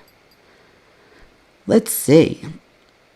Yeah, guys, hit like, please. That would be great, especially because we're not a huge crowd tonight. But I figured that would happen because That happens when I don't do a case that's like David or whatever, or like when I did clavicular, that wasn't a huge one, but I think it's, people get into the cases that they want to see, and that's okay. So hopefully you guys were into doing a different case tonight, because sometimes I feel like we have to do something different, and I do appreciate you guys that are coming here for more than one case. That really does make me feel like I'm doing something right, because I do think it's easy to follow a creator for a specific case and maybe not for a different one. He was the department head. What? That is inappropriate on so many levels. Wow. Oh my God, you literally got lucky. Excellent advice. Thank you, Wendy. Yes, Wendy. Doesn't that make sense too, right? Like, what are the and think about it. If you're the person, if you're the mom with kids, and some little kid comes to you, the last thing you want is another friggin' toddler. I mean, I'm not being an asshole. I'm just being honest. Like, you're going to be like, where's your mom? Let's find her. What's going on here, kid? Okay, so let me jump back real quick to the police report, because I do want to read a little bit more of this. If you guys aren't in this and whatever, like, I totally get it. I won't be offended. I just really want to see what happens, so I'm really interested. So I'm going to continue to read it, whether I'm online or not. So I figure let me just start reading a little bit more. If you're into it, you're into it. If not, I understand. Here, I'll put myself bigger. There we go. Oh, but now you can't see me because of that. All right, hold on. Let's put me down here. There you go. Now we can see the chat, we can see me, and we can see the document, and we can see the graffiti. I think that's what they call this theme. Okay. Excuse me. All right, so back to where we were. This is, just in case you've joined after and you're like, what are they reading? This is the narrative of I wouldn't say it was an interrogation. It was an interview with the female that we were just watching, that said that Miss Beck, like, dated her boyfriend. That she would, like, feel competition. So here you go. She says, so we did read this about, she's asking her, telling her to ask the other girl that's on the team. She knows the whole football team is possibly involved. Blank is the only person she has seen proof for. She knows one other person that may be involved, but she does not know if Miss Beck even texts them. His name is blank. He plays football. He is a senior. He was Miss Beck's blank last year. All of the teachers choose their blank. Blank told her that Miss Beck was asking about her and blank. It was so weird. So now not only is Miss Beck allegedly asking, the people in the relationship about what's going on, but now she's asking other students. Like, wait, what? That's just so weird. This is hearsay, but she said she heard that she had a weird relationship with people that they already graduated. There was blank and blank that hung out in her class. She blank does not talk to those kids, though. She's heard of seniors hooking up with Miss Beck and having S with her.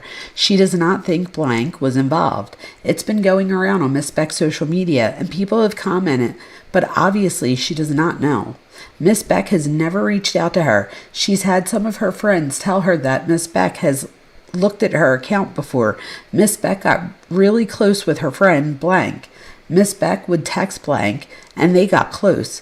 Blank went to Miss Beck's parents' house or something like that. She believes it was on Halloween or a random occasion. She has spoken with blank recently. She asked him about the allegations. He told her not to listen and not to get involved.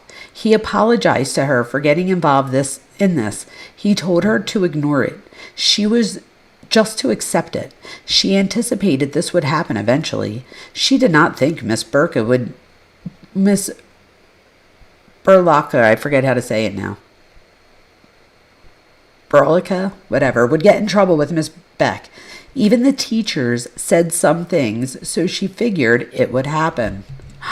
You guys, this is unbelievable. I ended the interview by asking blank if she had any questions. She asked if any of her information and the other kids' information would be released. I advised her that the investigation is under wraps and that the kids' names would not be released. Oh well. Then I asked blank what her plans were for the rest of the day. She advised me she was going shopping with her friends in Scottsdale. I led blank back to her mother and advised her that we would be in contact if anything else were to come up or a follow-up was needed.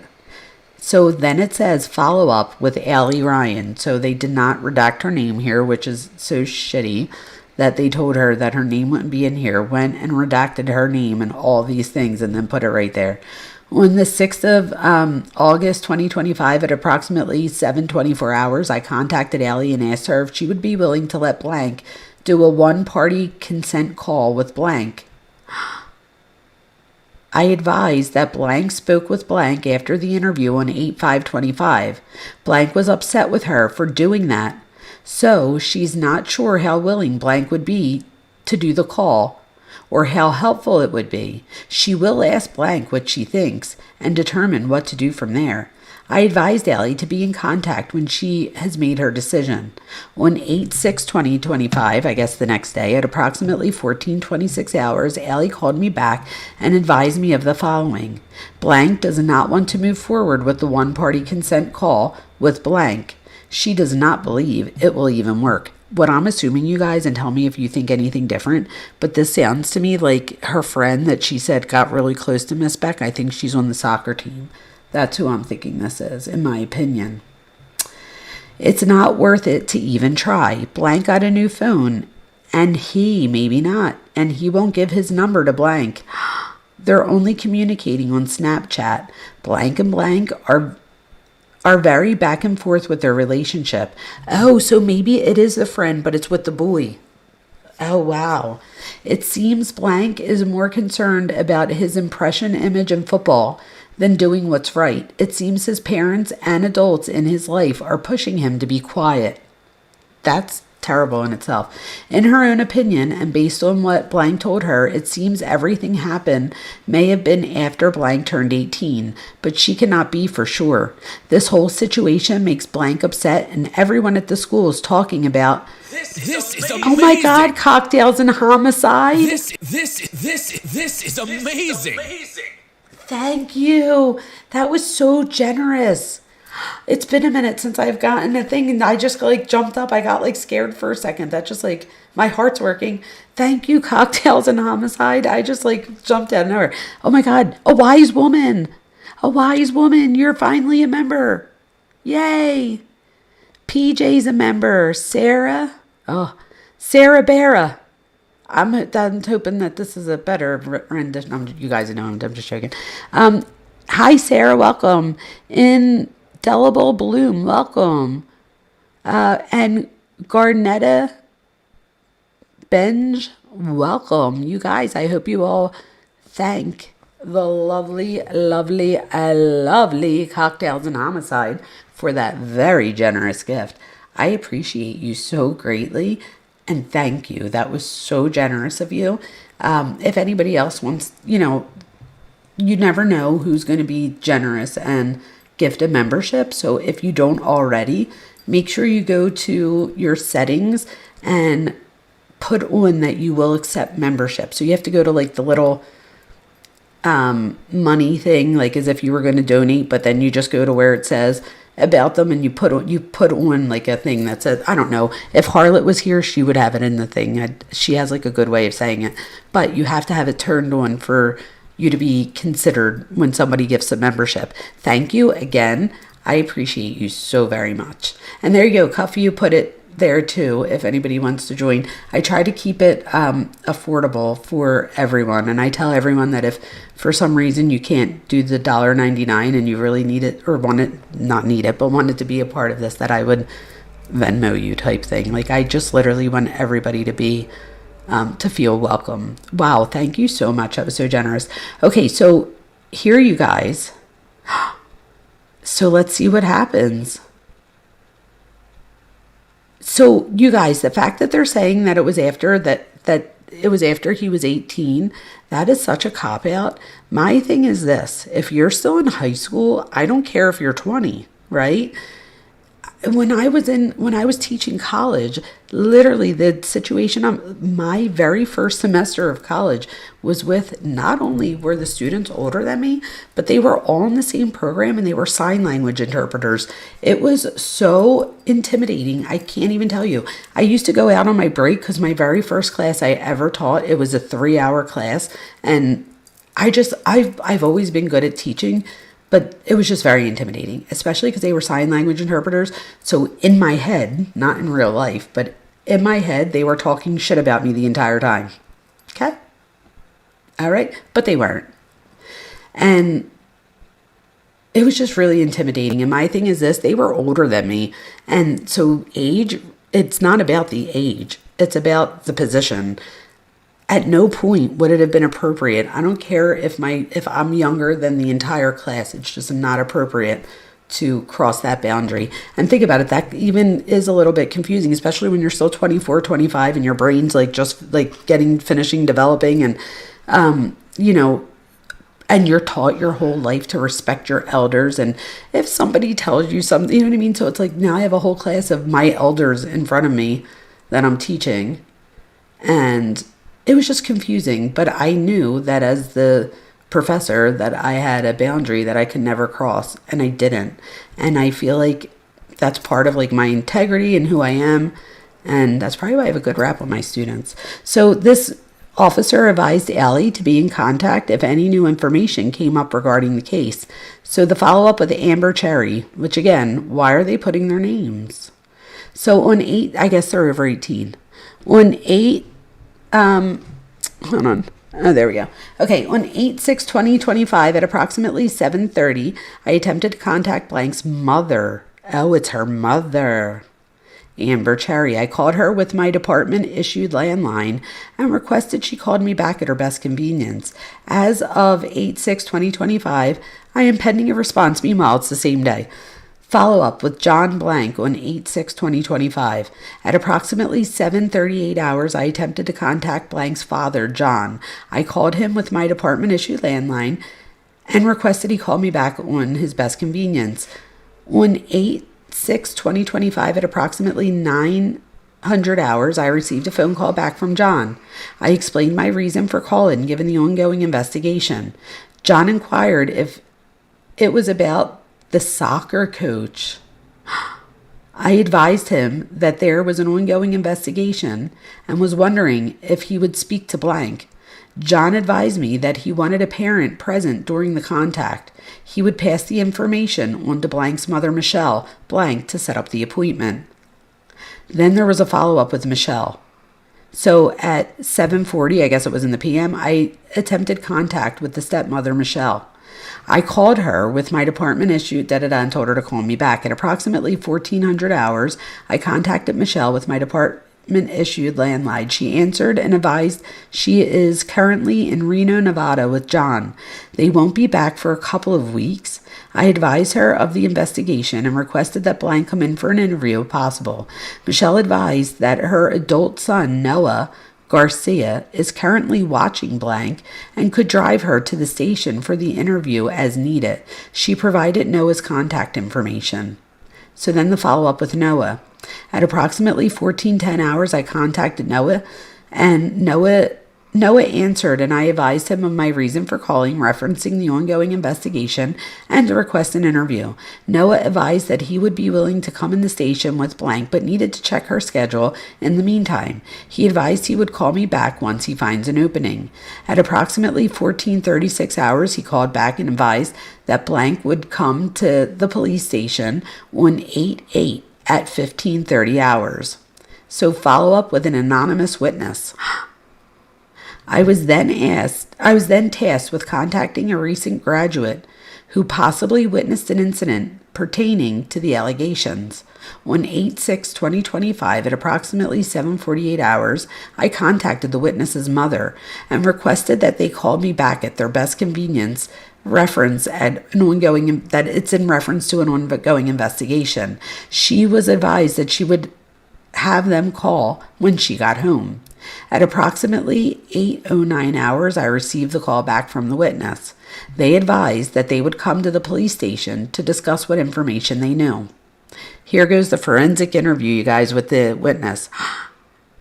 At approximately 10:07 hours, so literally 2 hours later, I met with the anonymous witness at the police station. I guided them upstairs to that soft interview room. I started the interview. Note the following is not verbatim. It's, again, just like the other one. They started by building a rapport with the witness. I obtained an initial overview about the witness to include they graduated from blank this last year.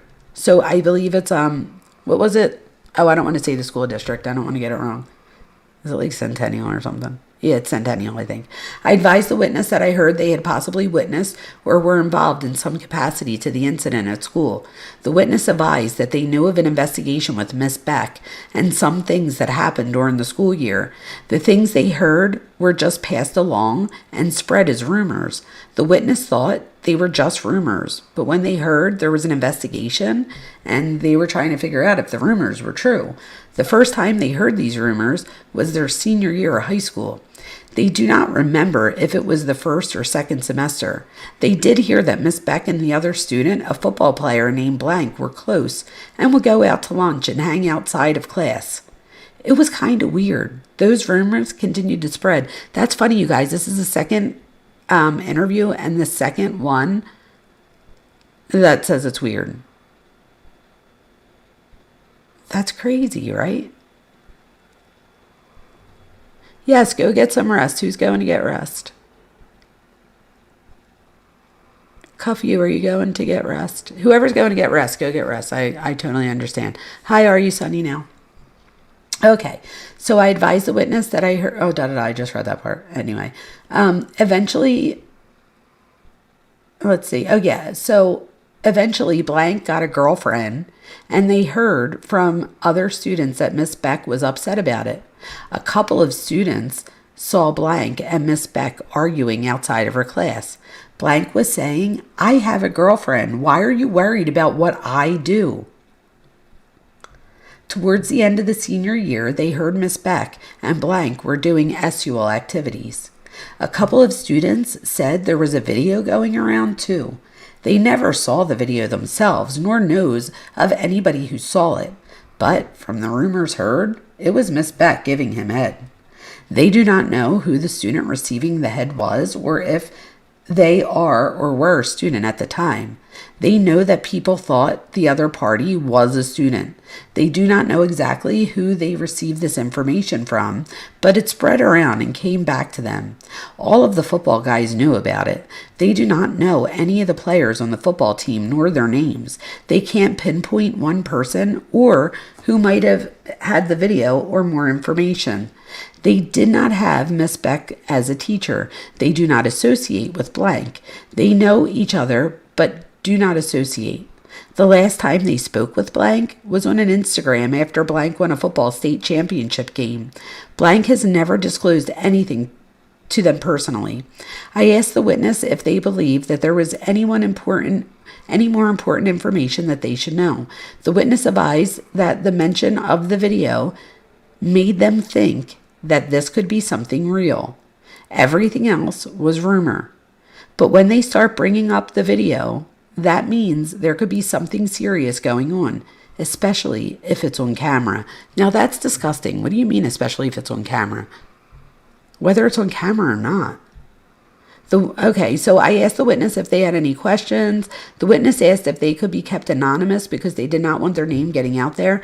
I advised them that the first priority is protecting current and former students, and I would be sure to respect their witness. Then there was a follow-up with John on 8/8. On 8/8, I received a text from John requesting we reschedule Blank's interview. I advised him that either myself or the other detective would be in contact to reschedule the interview. Conclusion, as of 8/8/2025, that concludes my involvement. What? That's crazy. Let me just scan and see if there's anything here that if not, we're jumping. Let's jump to page 99, because if I start reading this, I'm going to wind up reading the whole thing. I could do another live on it. where I could do that. Let's jump to page 99. Okay.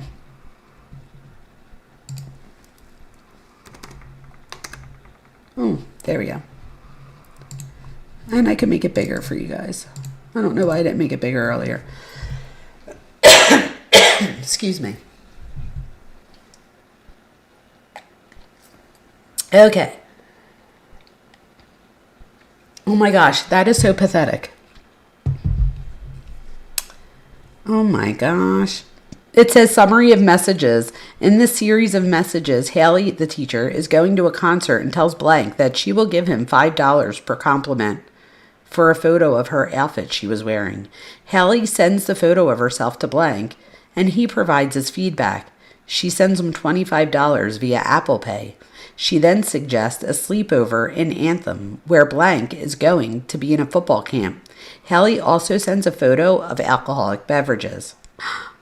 Now here goes the conversations, you guys. And this isn't even alleged, right? Because these are literally the text messages. Here we go. Get your popcorn. Well, that sounds good, popcorn. Okay, the conversation on 6/21/2025 at 11:24. So you guys, this is going back a year. That's it. Okay.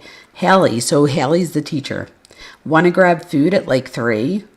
For the boy, I'll say boy, I guess. Or student. I'll just say student. Student. So, student. Oh, wait. I'm going to try to go in and get tatted. So, I'll let you know. Haley says, I have a small window before Post Malone, so just let me know. The student laughs at, I have a small window. I have to drive a total of 72 miles tonight. I'm not thrilled. Haley says, R.I.P. She then sends a photo. The photo is of Haley taking a picture of her reflection in a mirror. She's clothed wearing black boots, blue shorts, black sleeve shirt, and a brown-white Tucker-style hat, or Tucker-style hat. I think maybe it's supposed to say hat. I don't know. The background of the photo appears to be the bedroom. The caption of the photo is, what is it? Posty fit, check it. The frig does that mean? Then the student reacted to posty fit, check it, or is it posty? I don't know. What am I saying? Am I saying it wrong? I never even heard that. So the Haley says, one compliment gets you $5 gas money. So he says, well, I'm going to have to shell out about 5 compliments. She says, better start now. Well, no, now they're forced. I don't want them anymore. And he says, I think your boots are very fitting. They proportion well on your legs. I think your top is cute because of the fray lace look. I think that the hat is fire. Okay, belt, I see that. And I like your hair straight. Boom. Haley says, was that hard for you to be honest? She reacted, oh my gosh. You should have seen me the last time I wore this shirt. It was tight on me. He says, crazy, cough it up. She says, you know, just a you look good would have sufficed. Why the hell are you driving 72 miles tonight? He says, you said 5. Bro, because I have to go to this dumb youth camp at North High. Then up to the Anthem to sleep before I leave tomorrow morning. She says, sleep over an Anthem? She says, sleep over an Anthem again? Don't forget to come get me, JK. He says, that's where I'll be. She says, maybe. Sent $25 via Apple Pay. She says, compliments. The concert won't end till like 11ish. I would feel bad making you get me. And he says, yeah, I'll be asleep. She says, wah, okay, see you never. I was going to make you drive me to get drunky snacks. And then she sent a photo of 2 twisted tea cans. Later in the conversation, Haley and Blank discuss going to Anthem so Haley can eat Blank. What? Haley says, come pick me up. He says, I'm literally pulling up to my grandpa's. And then he says, way. And she says, wah. Oh my God. Tanger outlets. I want to hang. And he says, deep as F. I'm overly far. She says, Well, what is there to do in Anthem? Well, what is there to do in Anthem? Nah, you gotta go to sleep. And he says, drive to Flag. She says, right, so nothing we can do tonight. He says, I mean, you can Uber here. She says, Anthem ain't too far. He says, I'll let you in. She says, to your grandpa's? He says, and then in the morning you can drive me to my car. Oh my God. And then he to your grandpa's? She says, what can I do at your grandpa's for real? I'm capable of driving. What's NGL? I don't know. Then he says, then my car is stuck out there. LOL. Eat me. I don't know. She says, well, yeah, duh. But what about your grandpa? He says he's almost 70. He'll be asleep. She says, okay, but be so realistic right now. Is me pulling up weird? Yeah, bitch. And by the time I get to you, it would be late. But I want to. The next series of messages, Hallie and Blank discuss where to get food. Hallie says Blank can get your nut off with me. And she offers her services. It appears as if some messages are missing based on the progression of the conversation. Blank also asked Hallie to go to the dispo, which through my training and experience is slang for the marijuana dispensary, and pick up marijuana products, and Blank would meet up with Hallie at a later time to pick them up. This conversation... Oh, wait, hold on. To pick them up. Oh, it does say this conversation... Products and Blank would meet up with Hallie. Okay, this conversation occurred on 6/24/2025. Hallie says, well, we're picking up. Drive though? What's the vibe? He says, I don't got all day. I got to get ready to leave at 7 a.m. tomorrow. But probably car mukbang. And then it says car mukbang is an internet trend where indulging their favorite fast food from the comfort of their car, popularized by social media influencers sharing videos of themselves devouring fast food. And then it says, Hallie sends a series of AI-generated theme photos and said she's going to post them in her classroom. He says, request money. She says, sends Blank the requested amount via Apple Pay. You could always get your nut off with me. You're sick. God forbid a girl offers her services. So then he reacted to all of those things. And he says, you're funny. She says, but I'm also serious. Just call me if you're feeling crazy. He said, and that's why it's funny. And then he laughed. Maybe tonight. She says, or we could keep it PG and get froyo. And then she says, but all it takes is me just driving to you. So 121, and he laughed and then said, yep, I'll see. And then he says, I feel bad, but I want to go to the dispo, but I can't because I have a dinner right now and I have to pack and shit still. So it's going to get close by the time I can leave. So I'm asking you if you can go for me and just pick the shit up. Then I'll hit you when I'm done with dinner. She says, yeah, I could do that. So you want me to grab something from the dispo, then come to you? I'm still here at sushi downtown, so that buys you some time. He says, no, don't come straight here. Wait till I text you. Don't text me though. Okay, just get me another something. M-fused, any flavor, to be honest. Same thing. Don't text. M-fused, 2 grams. I'll text you later. Which means that she's done this before because he said same thing. She says, just stay at my place. I'll drive you to the airport tomorrow. Joking. He says, let me know. Might ask you to. She said, whatevs. I'm on my way now. If you don't hear from me in 15, send a search party because I probably crashed from falling asleep. He laughed. Go down the street behind me and come from the other side to my house, like the back part where the 2 streets connect. She says, if you can't just let me know, and I'm a dip. He says, okay, come to the house. She said, I did. This next series of messages, blank and Hallie speak of Hallie providing an allowance for blank while blank is away on a trip. Hallie also sends a photo of her neck with the caption of not again and says she has a hickey. Later the next day, blank refers to Hallie as his sugar mama while she refers to him as her sugar baby. What?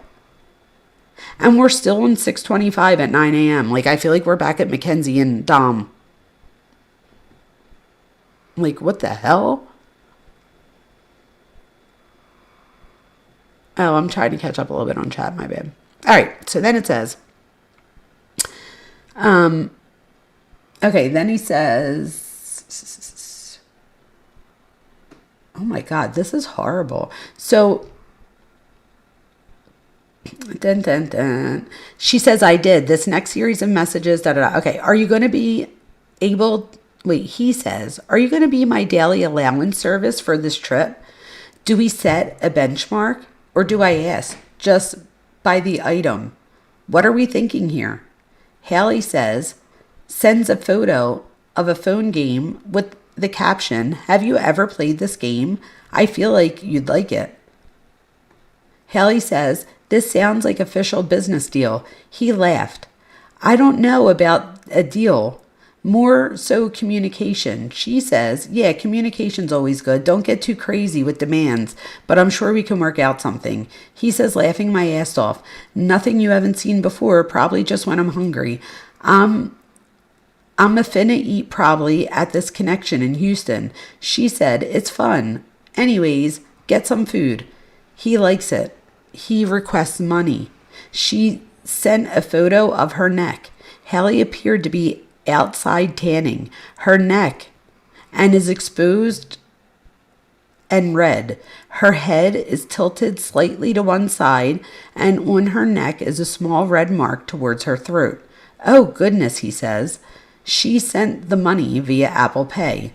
He says, you're going to have skin cancer. She says, talking about the hickey, he says, hey, sugar mommy, nice to hear from you at the perfect time. Look at you being telepathically connected. Hallie laughs at it and says, yeah, better suck up right now because I cried myself to sleep last night because you didn't say I love you back. You guys, what? I would slap this bitch. I'm sorry. This is just Jamie. I'm not Dr. Vona right now. Would anybody else, could you imagine? She cried. How disgusting are you? I cried myself to sleep because you didn't say I love you back. Get a fucking boyfriend that's your age. Sorry. Okay. I also decided I don't like the little sugar mommy. It makes me feel used. He says, oh gosh, what title do you prefer, crybaby? And she said, watch it. I'm being drama. I didn't cry, but I was visibly shocked. Darling or doll always suffices. He says, I fell asleep, big whoop, and then requested money. Sugar baby requested money from Dollface Sugar Mama. These messages, Hallie and blank discuss Hallie's feeling of being used for her money. And when her relationship started, it was nothing to do with money. So this is at 10:19, you guys. We are literally still in the morning. Hallie says, if I cut you off from the money benefit from all this, I really feel you would never speak to me. He laughed. Oh my God. Wait, it says that he laughed at insane something, but I don't see insane something. I don't know if we should try to find out, he says. She says, is that a threat? I think you would miss me for just a little bit. But enjoy your expensive Fort Lauderdale pregnant lady beach tacos. Okay. And then he laughed. And he liked, I think you would miss me for just a little bit. And then he says, probably. She says, nah, I was thinking just how we started off. Literally nothing to do with money. How did we get to this point? 12, 12, 12, 12. I don't know if that means like or something. And then he says, man. And she says, back when you liked me for me and not for my bank, you also sometimes like me for something that doesn't even require money. But obviously, no, can do right now. I thought you meant to the ill skills challenge thing. And then he laughs. Nah, whatever you was doing the other night with your tongue. Don't let that, what? Don't let that get out. Your inventory for real. Keep that in your back pocket ready to go.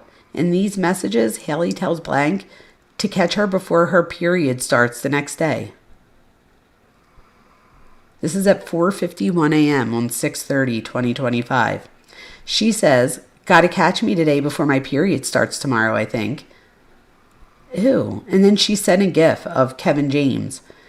He reacted to a money request. Disliked, gotta catch me today. And then she said, what the hell does the helicopter mean? Oh my gosh. She says, and why did you thumbs down that? The fuck? Sorry, I couldn't help myself. I felt like Kenzie Schiller there. And then Haley sent a gif of Edna Mode from Incredibles. Okay, mysterious helicopter. And he said, propeller motions. She said, meaning what? Next to a tongue, like what?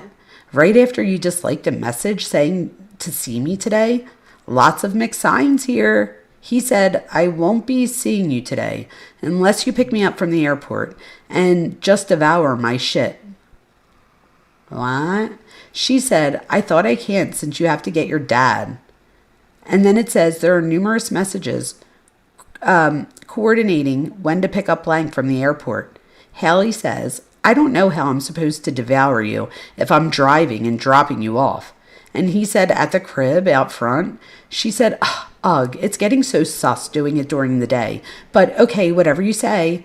And then he said, come inside. Nah, chill. And then he says, car it is. She said, if no one was home, then yeah, preferably that. But I guess I'll settle for being a rebellious teen. He laughed. Yup. Just like always, a big kid. Stuck in high school. Fucking a high schooler. Shit's crazy. The world we live in. Am I right? I can't believe he just said that. And then she said, like, why are you complaining and making me feel bad? Like, you're getting basically a relationship out of me without the arguments and constant need for commitment and reassurance. So you're welcome. And then he loved that. Not necessarily complaining. Clutch. Sugar mama. For real. Porn star. All the perks. For real. Cars, hotels, even the apartment. What a gal. She says, yeah, and all while you have a girlfriend on the side. But at least you know that I'm not going to start arguments with you randomly. I don't know if this is supposed to be a compliment or offensive. And he says, compliment. You're just not in a porn star body. That's all. Oh my God. He literally just said, you're just not in a porn star's body. That's all. I have a wild life. What can I say? And then he says, cat. And she says, and there's the insult.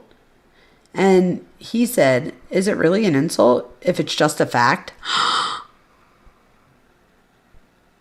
What? So is this you admitting that you have a girlfriend? Because if that's the case, I'm not doing nothing with you.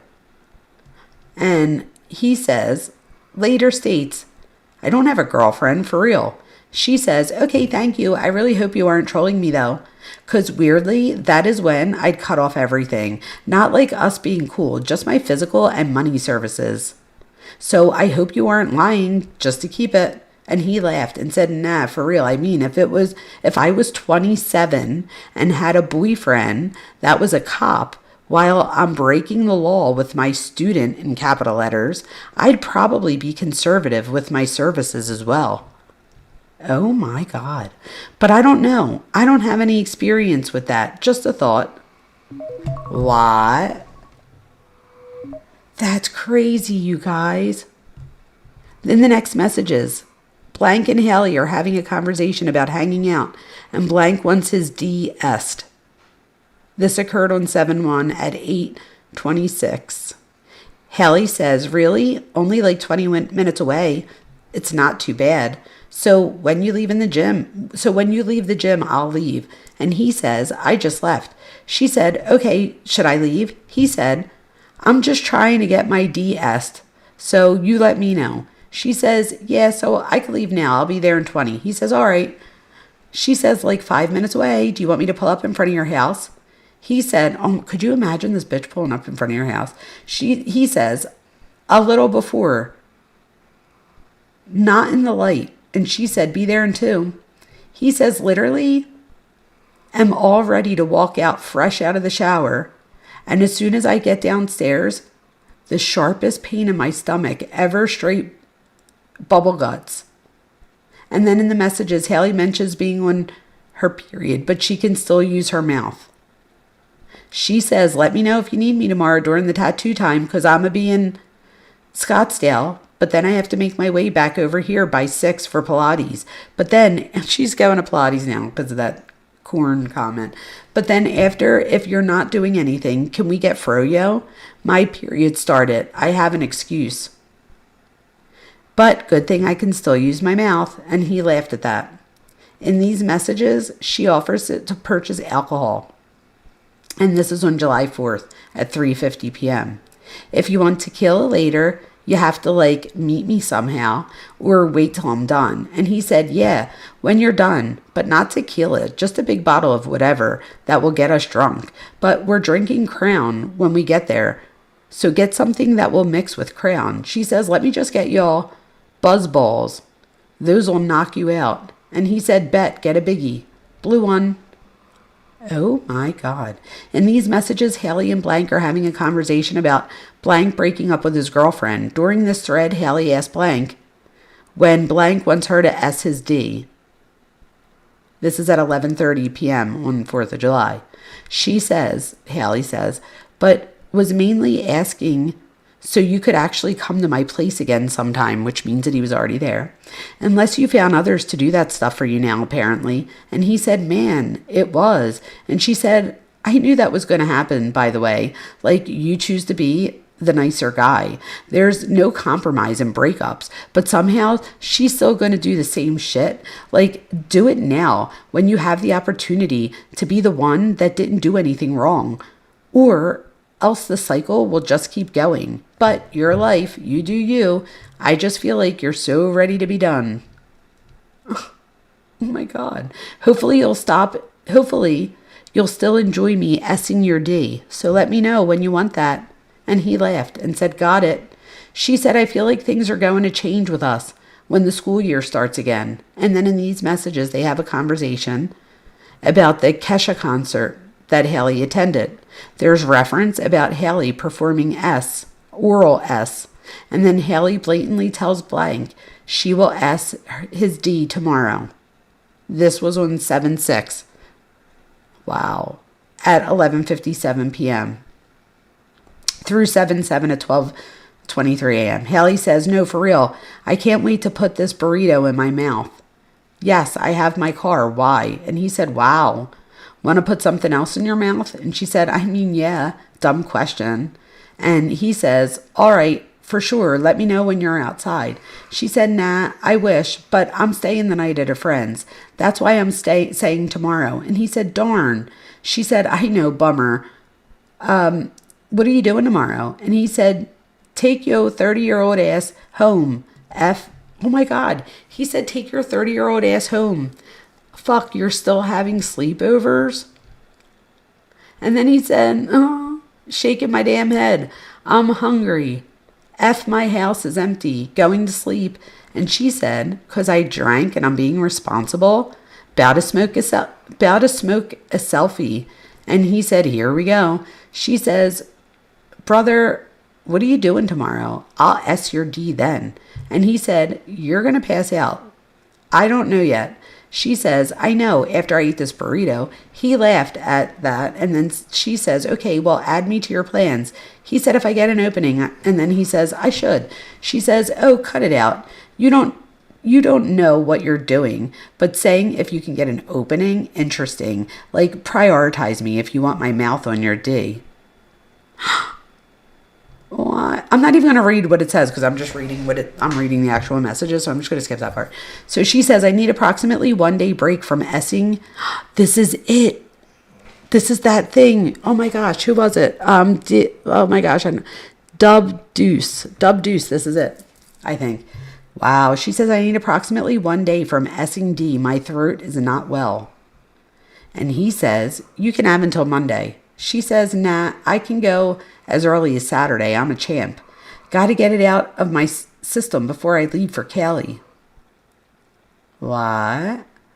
So she says on another night, night, hit me tomorrow for brekkie, lunch, dinner, movie, suck, you name it. A free bird tomorrow. Oh my God.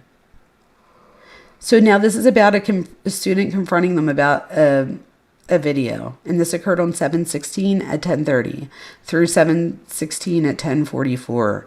Hallie says, hi, sorry, I have a serious question / problem. And he says, what's up? She says, why did blank just randomly text me saying she heard some crazy stuff about me? And so I said, what? And she said, blank said, apparently you were going through your phone pics and showed a video of me essing your D.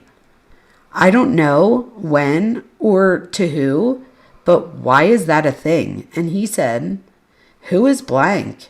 She says, blank's girlfriend. And he says, I don't know. That's wild. Pretty crazy rumor. She said, I mean, scary thing. It's not a rumor. And he said, says who? Sounds like a rumor to me. She says, well, it's not a rumor that you have a video, if not multiple. But like, I'd hope you weren't dumb enough to show your guy friends or even tell them.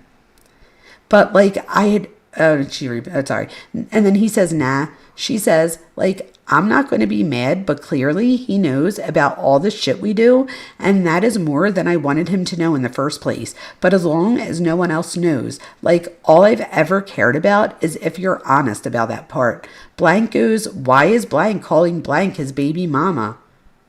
What? So in the next text, this is in the next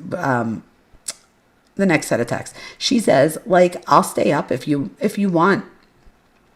I'll stay up if you will come. Yeah, but turn your brain off for a few then. And he says, and just get my balls licked. And she says, sure, if that's what you want. And then she says, balls licked, dick, S, let's run it. Oh my God, this is so inappropriate of the teacher. Like, what the fuck? She says, but like, come now if you're at all available, or just confirm you'll come at 11, so I know to stay up before I get too tired to perform well.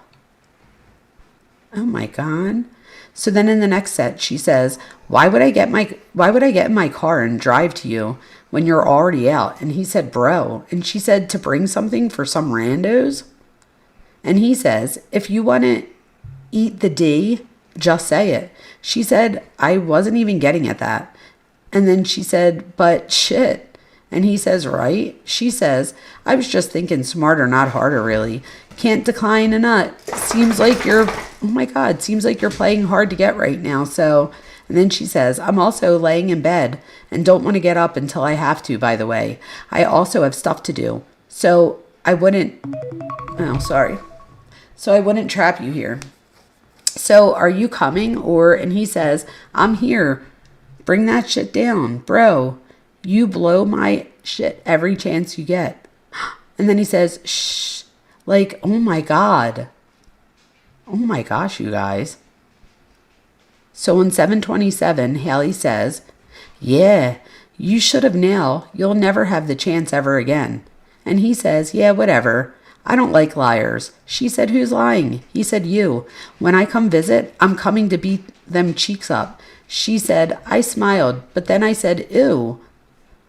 And then he says, freak. She said, if my shit was weak, then what's the point even? He says, cry me a river. She says, when are you going to come home to visit then? Nah, no need for me to cry. I'll just S your D, and you can shut the F up about it. On 7/28, she writes, in a group with, oh my God, in a group with Burlaka for our meeting. Is that the other chick? And then she says, feel so wrong. He laughed. She said, what was the pic you sent me over Snap? Like, what did it say? And he said, I don't know.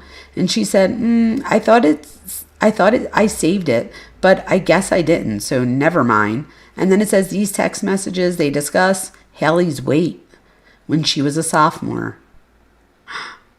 And then it progresses to talking about Miss B, a 50-year-old. So he says, those pics are funny. And she said, funny? Why? Oh, let me guess. I was a beluga in the first few. And he said, bro, my sophomore year, you were 1 billion% overweight. And now? And he says, you look fire. And then he liked it and said, man, ain't that right? And she said, yeah, but you still effed with me then. And she said, like, as a person. And then he said, negative. You was a cool teacher. And she said, is my one this year good then? And he said, and my current teacher. And she said, or better at least, you're telling me you wouldn't have tried with me back then solely because of the teacher aspect? And he said, no, not at all. Because it would have been like, ew, she's not even a flex. She's rough. And she said, right, I was just so cool. And then he liked that. And she said, all right, be nice.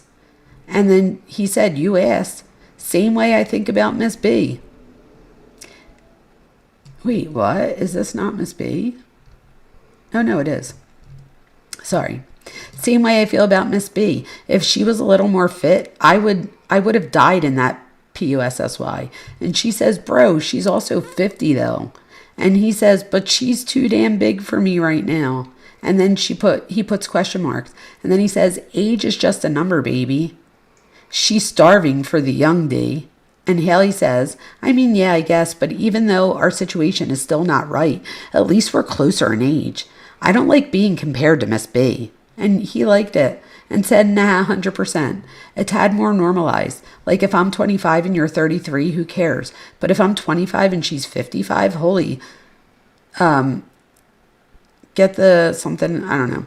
And then it says, lucky I haven't cracked her. So, and then he said, yet. And she said, right, this sounds way too normal. Like an older woman. Go you, sick. And then she says, I can't even look at her without thinking of her literal vagina. And then he laughed and said, right? What? In the next set of messages, she says, I'm glad you're still referred to me as your sugar mama. I thought my services were being retired. And he said, yep, lifelong side piece. And she said, lifelong? I'm going to get sick of a side piece eventually. I'll need an upgrade title. 8 hours of my meetings today, I'm actually going to KILL myself. And then he says, well, that's not my decision. She said, what are you doing? Wait, what's WDYM? What do you mean? He said, you're the old lady here. If you seek a relationship at your age, I can't be anything other than your side piece. You're playing with fire, not me. And she said, you think I'll still something FW even when I'm in a relationship? And he said 100%. And then he said D2 FYE. She said, I was going to ask if you still something, if you were in one. If you still what? What's FW? But you literally did. And then he says, yeah, I mean, I haven't been locked in a relationship, but technically I am. So I guess you can say that. I don't really care. To be honest, I cheat. And she said, you are? Like again? And he said, oh, when I come home, I'm going to see her FS. I'm going to see her for sure. She like a sloth on a tree. She's not letting go. In the next set of messages, Haley and Blank are discussing a meeting. Prior to the messages, Blank complains about his water pressure. And whatever, let's keep going. Haley says, your roomie won in on the action too? And then she said, I'm kidding, all in caps. And he said, wow, you really are just a bucket. Like, you would dead do that shit, I feel like. And she said, I guess his name, she said, you're insane. A bucket, all in caps. Bro, we could have very well be a minor, and I would never do this for a stranger. Oh, he could very well be a minor, and I wouldn't do this for a stranger. And he says, oh God, now she has like standards. And he says, cool, sounds good to me. She says, she sends a screenshot of lyrics with the caption, forget teenage dream. This is my new song to you. The screenshot lyrics are the following. You can hit it in the morning. Yeah. Like it's yours. I know it ain't right, but I don't care. I don't care. Break up with your girlfriend. Yeah, 'cause I'm bored. Break up with your girlfriend. I'm bored by Ariana Grande. He says, Jesus, whatever. And she says, oh, relax, live a little. Oh my God. In the next set of messages, he says, thank you for all the things you do and have done. And then he says, click the accept though. I'm at the corner. She said, why are you thanking me? It's making it seem like you're done with me. And he said, nah, I'm just no finna be as available. I'm just not going to be as available is what I think he meant. And he said, 'cause I'm gone. And then she sent Apple Cash. And then she says, yeah, no, I know. But still, like available over text and call, you know. I'll see you this weekend when you're available for a temporary last hurrah. And he liked it. So I guess now it's like August. So I guess he's getting ready to go to college. And he says, yeah, but not regularly. Maybe. She said, when I come home, I'm coming to beat them cheeks up. That's where I got the impression, LOL. And he says, haha, maybe. That's funny. She said, nah. Like, I know you have stuff to do and people to see, but don't forget about your sugar mama. And in this message, I'm going to end in a few minutes. I'm sorry, guys. Oh, I don't know. Let me keep going real quick. In this message, she sends a screenshot of the text message I had sent blank. During this time, blank was actively avoiding the police. The following is what I sent blank.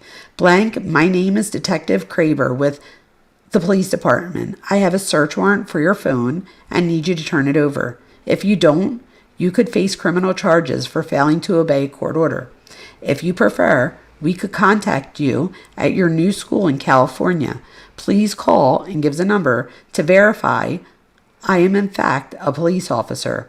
Respond to this number to coordinate the surrender of your phone. Thank you. Wow.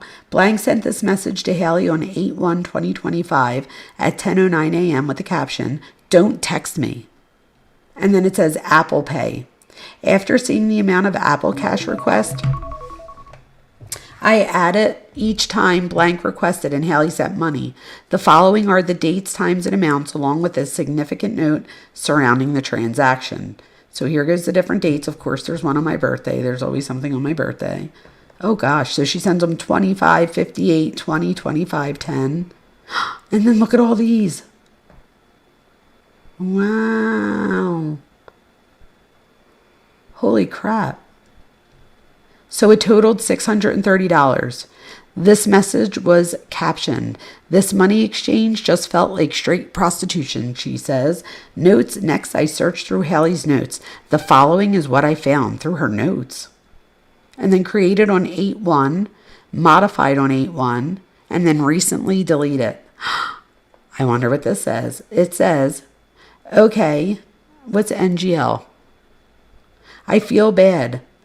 Wait, I feel the need to text you because I feel like I'm out of the loop with your stuff. And I don't want you hiding things from me, especially if even has a little to do with me.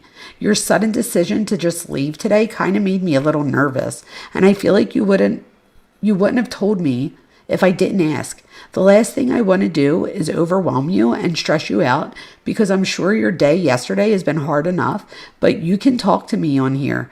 Like, you're in Cali and this is over Snapchat. I'm not dumb to the situation right now, but I feel like my mind has been stressing just because you're not really talking to me about this stuff. Talk to me when you can. I know you're busy, but fill me in to ease my mind, please.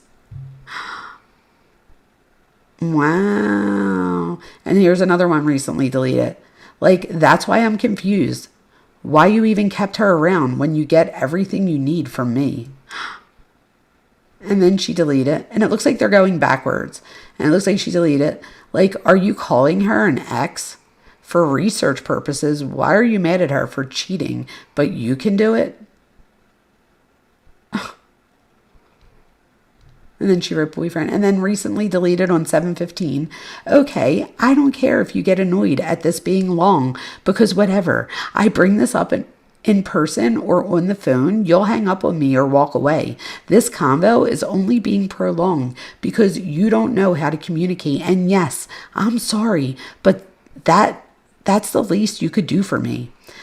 I've only texted these last couple of days because I feel like you're weird towards me and I've wanted to figure out why and fix it. If you want, this can be the last time I waste my words on you, but I feel like you can at least try to understand how I feel. You know that this entire time, the only, in caps, thing I have ever asked of you is to be kind and respectful to me. I've literally never cared about the money aspect of this. Believe it or not, I know how to say no. And if I didn't care about you, I would have said no multiple times by now. Not only do I buy you stuff, I personally deliver it to your house. I've brought you stuff to tattoo appointments, driven you to haircuts, DoorDashed food to my classroom for you. What? Bought you hotels, let you drive my car multiple times. Wow, she's telling on herself. Done hours of your homework. Wow. Even started doing stuff for your friend. Literally, whenever you need, I'm there. I have never act out. Wait, I don't know what she meant there. I have never actually put out, that's what she meant, by any of that, was put out by any of that. But I have wondered if that's the only reason you keep me around. Yeah. Like, I like to think it's not, because you will randomly say things to me that make me feel like you actually enjoy hanging with me.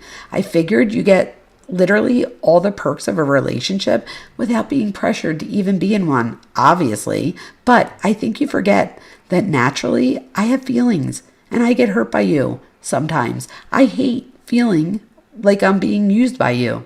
And I hate the fact that if I have something to ask you or to say to you, you get annoyed. It's because he's a kid. What? Is she serious? I hardly ever get mad or annoyed at you, even though there's been plenty of reasons for me to. You'll tell me we aren't peers, but then proceed to act like we are more than that. I hardly ever say no to getting you stuff or hanging with you when you call me at 10 because I want to, in caps. It's never a burden on me, but you make me feel like all that stuff only applies when it's convenient to you and when I ask to hang. I'm being annoying. I feel like I know you value and appreciate me, but I also feel like you think it's easy to take advantage of my kindness toward you. Trust me, I know I get a little attached sometimes, but I figured it benefits you always, and there's literally no strings attached, so I don't know how it's ever an annoyance to you. I'm sorry if I overstepped when I'm asking about blank, so I guess the girl, but to be honest, before we were ever anything, you'd tell me about all your other girl stuff, so I just assumed that you'd continue telling me things, but it's fine. I figured with our conversation, overstepping doesn't really exist. And that's something I feel like you should value, the fact that you can tell me things and I'd never judge. There's randomly some days where you will give me a play-by-play story about something that happened between you two. Then other days where you get mad when I even mention her name. I don't care about that. I truly just want you to be happy. And the last thing I want you to feel by this situation is stressed. If you think our time as happy, if you think our time whatsoever they rewrite the next sentence, so that's why I got confused. It says, if you think our time as whatever this is done, fine. But with the school year coming up, I understand things will change, but I also think we can still maintain a friendship, in quotes, if that's what you want. I'm not dumb, contrary to what you might think given our situation, but obviously we won't text throughout the day because of school and football. Oh, so I guess this is like junior year going into senior year? I thought he was going into college. The last thing I want is to be a burden on you during the season, trust me. But I'd like to think that when or if you are ever free, you can hit me up. Because I want to support you this year knowing that we are cool. But if we continue any kind of relationship, it would be nice to know I'm kept in the loop about stuff. And then it says end of notes. Then there's an Instagram search warrant. Wow. That's crazy. All right, it says I observe the following. It's the emails. Instagram provided an 8,000 page document which contained Haley's messages, posts, threads, and basic subscriber information. Using the search function, I searched for Blank's known profiles and did not locate his profile in Haley's account. I also searched using Blank, as Haley referred to Blank as Blank. There was one mention of Blank on 11/26/2024 with the profile Blank. The following was the conversation referencing so-and-so. Haley says something with exclamation points. And then the person says, yo, she says, I was going to ask when you were coming to visit, all in caps. But Blank said tomorrow, so yay. And then Instagram provided 1,186 media files associated with Haley's account. I viewed all the files and did not locate any media containing the person. Then it says, Instagram provided significantly large file for Blank's profile. This profile was at least 40,000 pages, and each time I attempt to download the report, the file would crash. I was not able to view the attached report for Blank's profile. Oh my gosh, you guys, that's crazy. I'm sorry. So it was like, oh wow, this is in 2018. Instagram provided 1,923 media files associated with Blank's account. I viewed all the files and did not locate any media containing Haley or Angela. Who's Angela? And then it says, oh my God, date of birth is in 2000. Almost 2001. Instagram provided 30-page document about this profile. For all intents and purposes, this profile appeared to be inactive. This profile had no messages, post comments, or IP addresses. There were 2 media files that depicted Blank. And then it says search warrant, Haley and Angela's Apple account. So I guess she named him Angela. Wow. It says the next search warrant I authorized was for Haley and Angela's Apple ID accounts. The emails used to preserve the accounts were blank and blank. These were obtained from the cell phone analysis, Apple provided the links for both Haley and Angela together in 7 different links with multiple folders and links. A FaceTime log. The logs indicate There were no FaceTime logs provided. Then it says Apple provided a log that started on 7/12/2025 through 8/2/2025.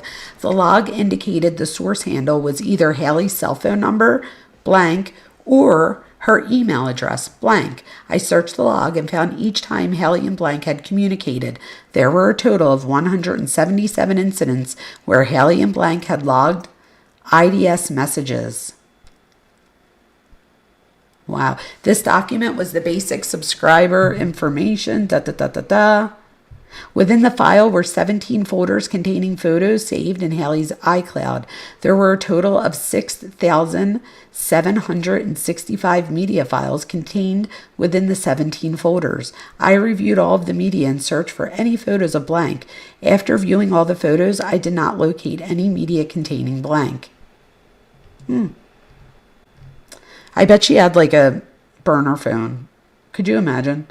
I'm just saying that, like, I don't know that. And then it says, within these files were a total of 13 folders containing 4,725 photos of Haley. I reviewed each folder and went through all the contained media. I discovered photos of Haley with many students, including blank. Folder blank contained photos of Haley posing with blank at a football game. Blank is wearing the blank football uniform, and they are standing next to each other on the field posing for the camera. Within the same folder are several photos or videos of what appears to be post-game after the championship football game. It says that they are of blank and the football team, as well as photos with blank and Haley. Then it says there was no data provided in this FaceTime. And then it says, using the search function, I searched for blank's phone number as well as his name. I found one instance where blank was mentioned. This message was sent on 11/18/2024, and it was sent from blank. It said, and I quote, saw blank and blank. He's coming here next year to play basketball. Ew, does that mean the kid was in 8th grade? Apple provided 6 folders that contain a total of 383 photos and videos. I reviewed each of the media files and did not locate blank video or the video of Angela in the shower. What? Who's Angela? I also did not locate any media containing blank. Wow. This account returned to Angela's husband, Mike. In the cell phone analysis of Angela's phone, it listed Mike's email address as the Apple ID account. Knowing that media can be uploaded to both Apple IDs, I continued to view the provided files. Apple provided 155 folders that contained a total of 3,659 media files. Oh, is that her friend that she went to the movies with? I reviewed each of the media files and did not locate... What? I reviewed each of the media files and did not locate the masturbatory video or the video of Angela in the shower. I also did not locate any media containing blank. Wow. Holy crap. I authorized da-da-da-da-da. So this is for Verizon. This says... Next, they did an authorization for a warrant on Haley's Ring camera. But they haven't received anything as of 10/22/2025. The next affidavit for a search warrant was for Haley, Angela, and blank Snapchat accounts. See, what a dummy. This warrant was granted by the Honorable da-da-da and served the next day. So again, on 8/6/2025, a lot happened. On 8/22/2025, I received notification from Snapchat that they, Snapchat, had provided the requested data. After I downloaded the data, it was provided in 5 separate packages. Each package contained the following data. And it says like it was authenticated. And then it says, oh, wow, there was multiple spreadsheets, 7,621 items, including various media files. Oh, wow, it contained data. Look at all this data. It just said like 7,000, 9,000 of media files. After downloading all the files, a diligent review of each file was conducted for the purposes of organizing the narrative and ease of understanding. Oh, there's a narrative? Hold on. Okay, so it says... They went through, based on the conversation, there seems to be some messages missing. It says from Angela. So I guess this is a friend, right? Who's your tattoo artist? And I don't know I guess that's a student. It says this guy named Creep. Oh, that's good. Tattoo artist named Creep on 43rd Ave in Grand. Angela says, not much. And you?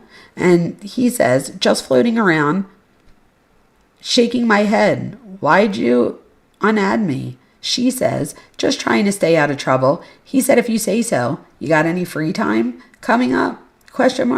She says, I'm leaving town this weekend. He said, where to? She said, Colorado for a week. Last vacay before school starts. He said, summer goes by fast. She says, it really does. And then she says, good morning. He says, good morning. She says, curious if your offers are still on the... he said, curious if your offers are still on the table. She said, yes, but not right now. He said, catch me in December if I'm curious if you want to teach me some things or not. She said, are you graduating early? He said, yes, I am. He said, I'll be done in December, so catch me over break when you get free time. I need to see if you got any special tricks. And then he says, I'll be 19. She said, nice, and I'd be happy to. He said, well, we'll see what you got up your sleeve. She said, anything you want. What's with the copying my messages? Should I be worried? He said, not about me. She said, good to know. He said, excited for school? And then there's 2 erased messages from Angela. And then the end of conversation. There were no more messages found between Angela and Haley. Other conversations were found with other students, however. None of the messages contained had any inappropriate contact. Wow. They searched AI conversations, which provided many responses. The following is the questions that have evidentiary value. The birthday listed as blank's birthday. If someone turned 18 on blank, this is what she's writing, I guess.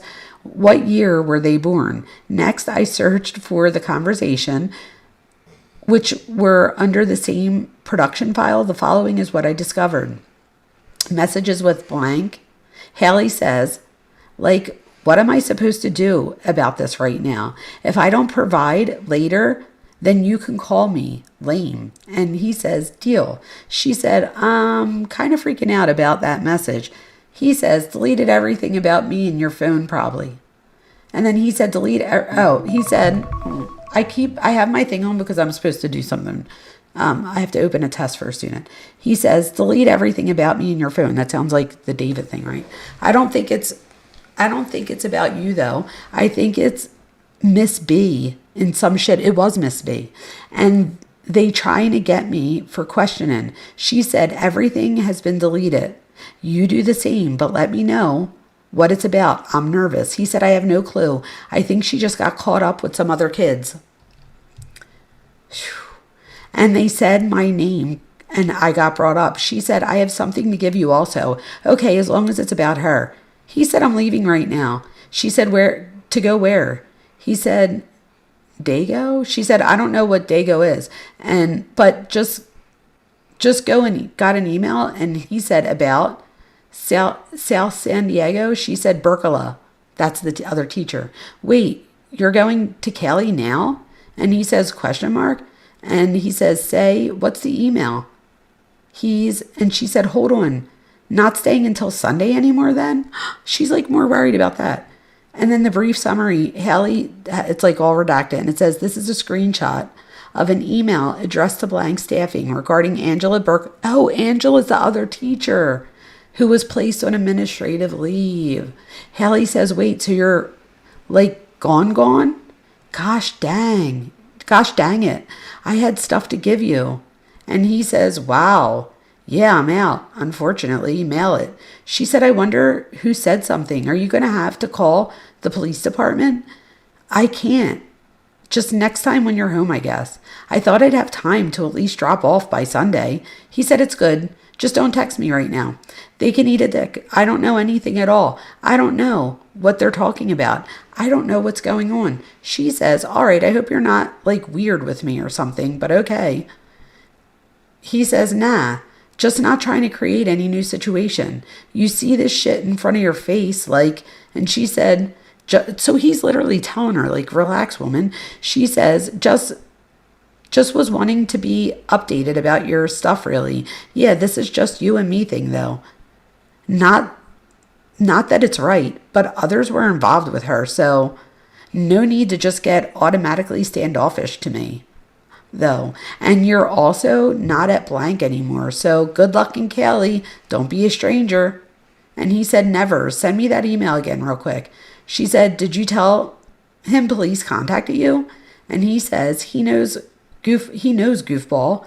They showed up at my door banging on it at 6 a.m. on the first day of school and effed up every plan we had. To up there. And then he said, didn't get to talk to any coaches or any people or anyone. She said, wait, what? All in caps. They came to your house? He said, I gotta go. Delete this shit. She said, you're being weird, but okay. He said, you're being an idiot. Like there isn't an investigation going on in front of your face. She said, bro, for videos of Burlaka because other kids told. You're on your way to Kelly, and this is over Snap. She keeps thinking that Snap's going to delete it. So crazy, right? Oh, thank you, Fiji. I'm almost done anyway. Hey, Wendy. You're being an idiot. Like there's an investigation. And then she says, bro, for videos of Burlaka. And I can't believe she is so ignorant. She says, but it was over Snap. And like, tell me if it's about something else, please. What's the name of your school? Okay, good night. I feel like I need to text you because I feel like I'm out of the loop with your stuff. And I don't want you hiding things from me, especially if it has a little to do with me. Your sudden decision just to leave today. I feel like we already read that one. While searching Haley's messages, I came across a series of audio messages with the user blank, who was later identified as blank. I was able to identify blank by open source investigative techniques and viewed his social media profile. I conducted a local history check on and discovered the police had contact with blank as recent as 3/9/2025 during a traffic stop. After conducting a driver's license check, I was able to view blank the date of birth, so we know, 17 years old. Wow. And Haley confirming it was in fact blank, date of birth 17 years old.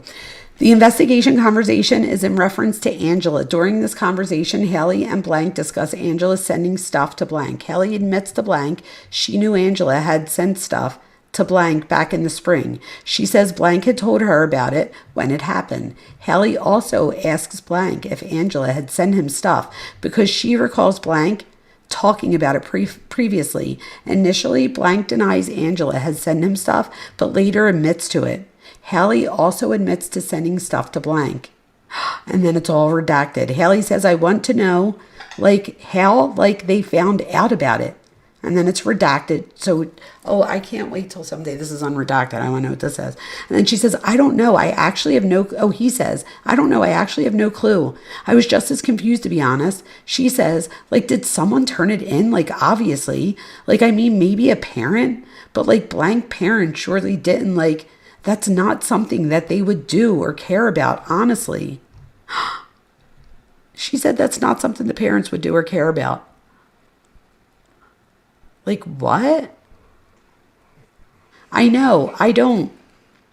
Nah, definitely not. I don't know. Because Miss Burlaka has a husband.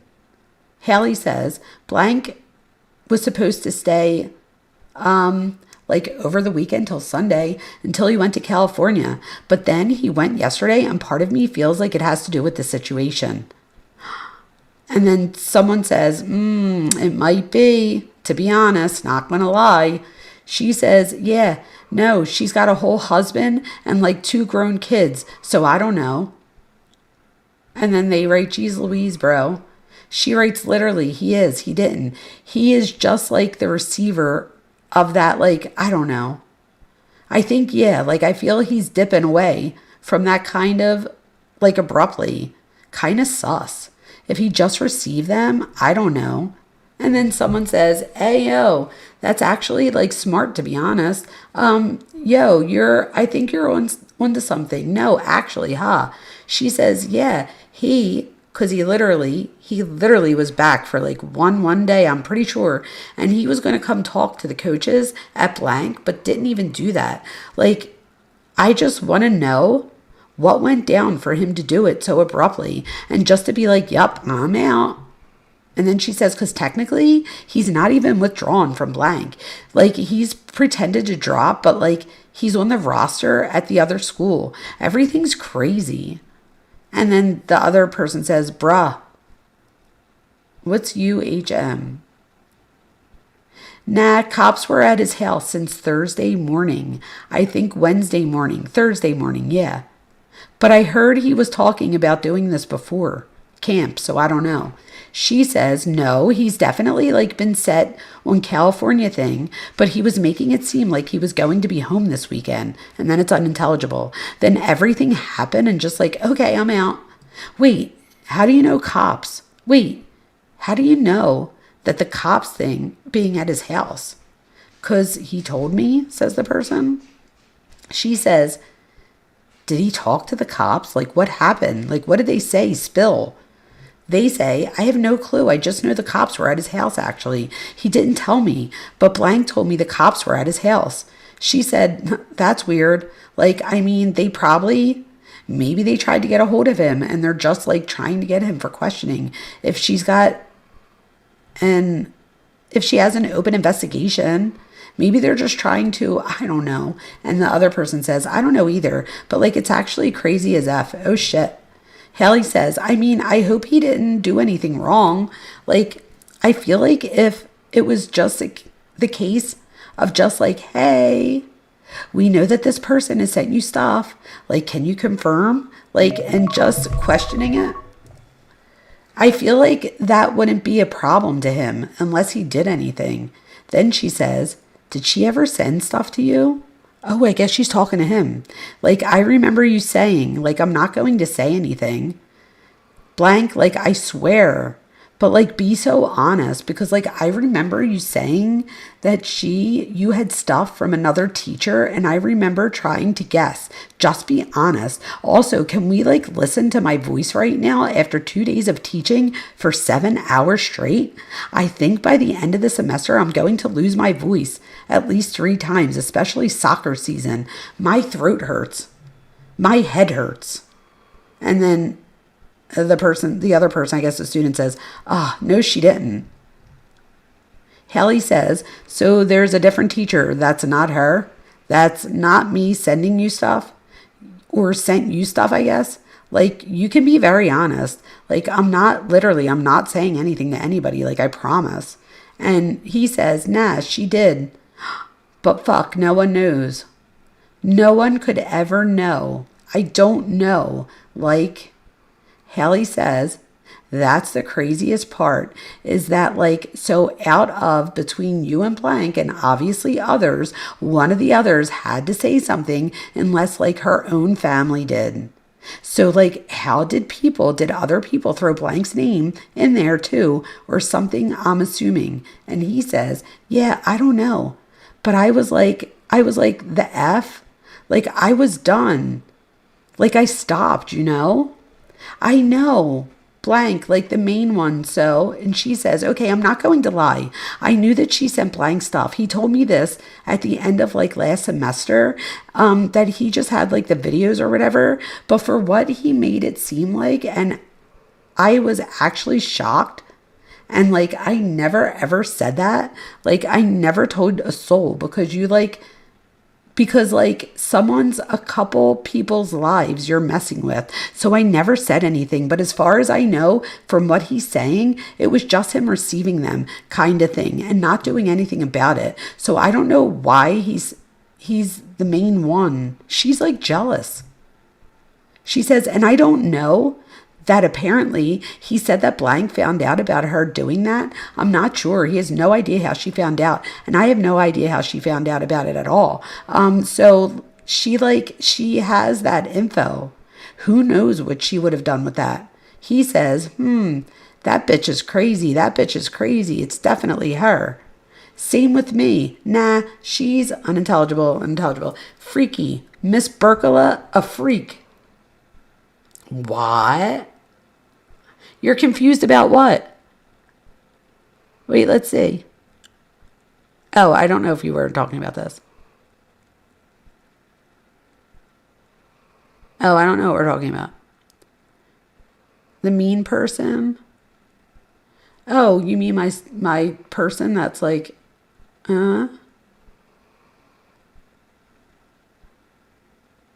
Chat has me hella confused. You guys, let's not be, I don't know what's happening. I thought you know her from someone named Birdie's channel. Birdie's channel? Ugh. But I saw the comment that you're talking about and I thought it was weird. Oh, I have no idea what's happening. Maybe somebody can fill me in. I'm almost done this though and then we'll end it. Because now I just need to know what happens and it's just like a me thing.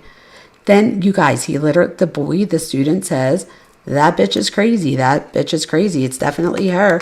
Miss Burlaka, a freak. She's freaky. Miss Burlaka, a freak. Nah, she's crazy and unintelligible. There's effing Burlaka and effing blank.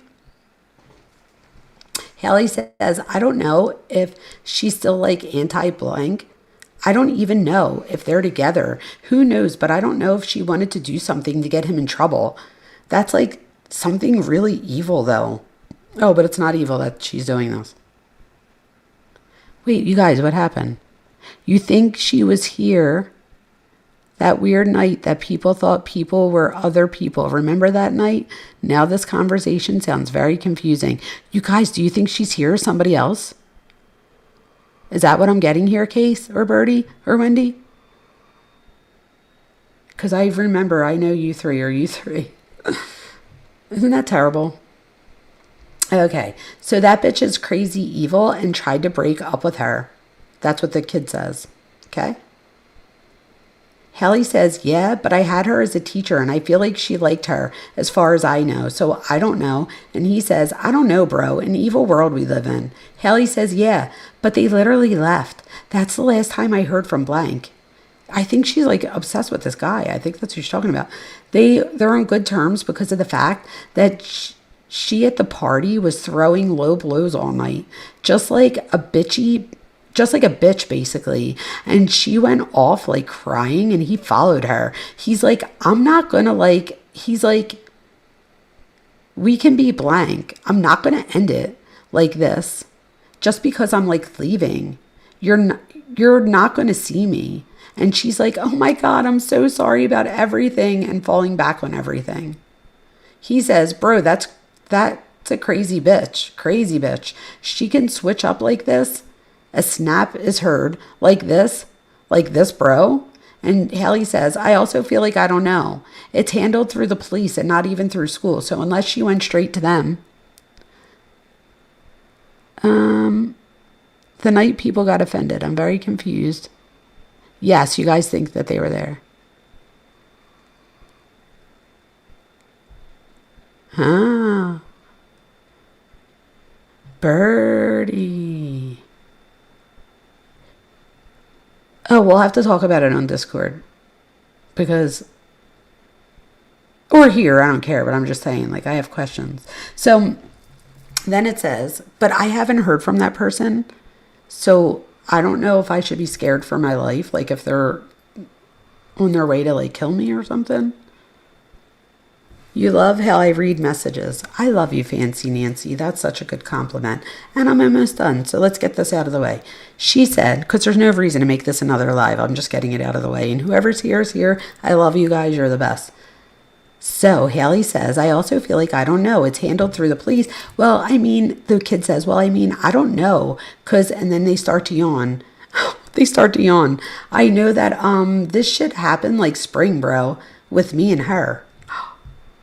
Hallie says, like, listen, if I were to do any of that stuff, like, still, that's extremely wrong. Like, so wrong.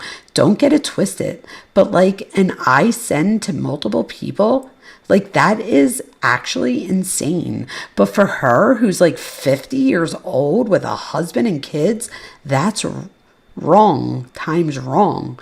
And he says, nah, that shit's crazy.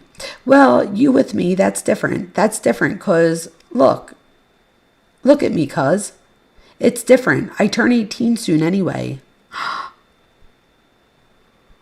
And then he says, nah, she's OB crazy. And Hallie says, no, it's not even about that. Like, it's about the fact that, like, I mean, again, I'm not saying this to rationalize this at all, but, like, I'm, like, in my 20s, single with no kids. Again, it does not make it okay for me to be freaky. If I was going to do that, even just to you, just, like, I don't know. That's why. But just know that, like, it's fine if you do, because, like, everything with me, I'm just chill. No one knows about me really. Yeah, but, like, obviously, oh, he said nobody knows about him really. She says, yeah, but, like, obviously people found out about stuff that was on the DL with other people. So, like, how did that come to be? Like, that's what's scary too about even talking sometimes. Like, how did that happen? And he says, this poor student, he says, yeah, like, I don't have the need to do that. I'm not talking to nobody. Like, I'm literally just minding my own self. So, but I'm really sentimental person. Aw, he said, I'm really a sentimental person. Like, I care. I hate her. I hate doing bad people, like doing people raw. And I know I done it, but like, it's just, I don't like it. She says, so you're saying that I'm safe with you because you're a sentimental person? You don't want to do bad things to a good person like me? Is that what you're saying? Laughing. He said, yeah, literally. Nah, but maybe I was thinking that maybe her husband found out. Hallie says, yeah, dude, like, I don't know. That would be crazy for him to turn her in like that. I don't know. I asked my little cop guy friend, and he hadn't responded yet because he's sleeping. So I'll see what he says. And Hallie continued to discuss. Blank and Hallie continued to discuss their suspicions of Blank and Angela. They moved on to talking about Blank's class and the students in them. During the conversation, Hallie and Blank indicated a possible relationship between them. The student says, what about the hoes? I'm talking about. Do I know any of the girls? Laughs. Hallie says, I don't know who you know, so I can't answer that. And laughs. Why do you care about the other girls in the class when you have me in there? Duh. And he says, oh, yeah, I forgot. My fault. I'm sorry. Nah, but she says, laugh out loud. I'm kidding, kind of. Yeah, nah, like, you won't even, like, care about the other girls in there because, like, I'm so chill. He says, yeah, like, I won't just be able to keep my eyes off you. It's just going to be so hard, just going to be so focused in the class. She says, right. I'm glad you can prepare yourself. Yeah, hopefully you stay focused, but don't get too distracted either way, you know. Just make sure you want to talk to me the entire class, not actually do work, but hoping to keep your good student standards in my class. Or like, you also can't like get jealous when I show other people attention because that's like my job. And he says, ugh, it's going to be so hard for me to do that. I just can't see you talk to other guy. Like, oh my God, I guess this year he's about to be her student. She says, no, I've actually heard that before from somebody, actually a couple of people, like being dead serious when I was talking to other guy students in particular. They got a little jealous, apparently. End of the pertinent audio message. Wow. There were 2 messages that they observed on 6/26, right before my birthday, of course. Hallie says, only if you give me a back massage. He says, I mean, sure. There was no other written messages. There were numerous silent snap files. However, I was not able to view the file. The following are the surrender receipt file names, the silent snaps, and they're all redacted. All redacted. Oh, good. That's less we have to read. There we go.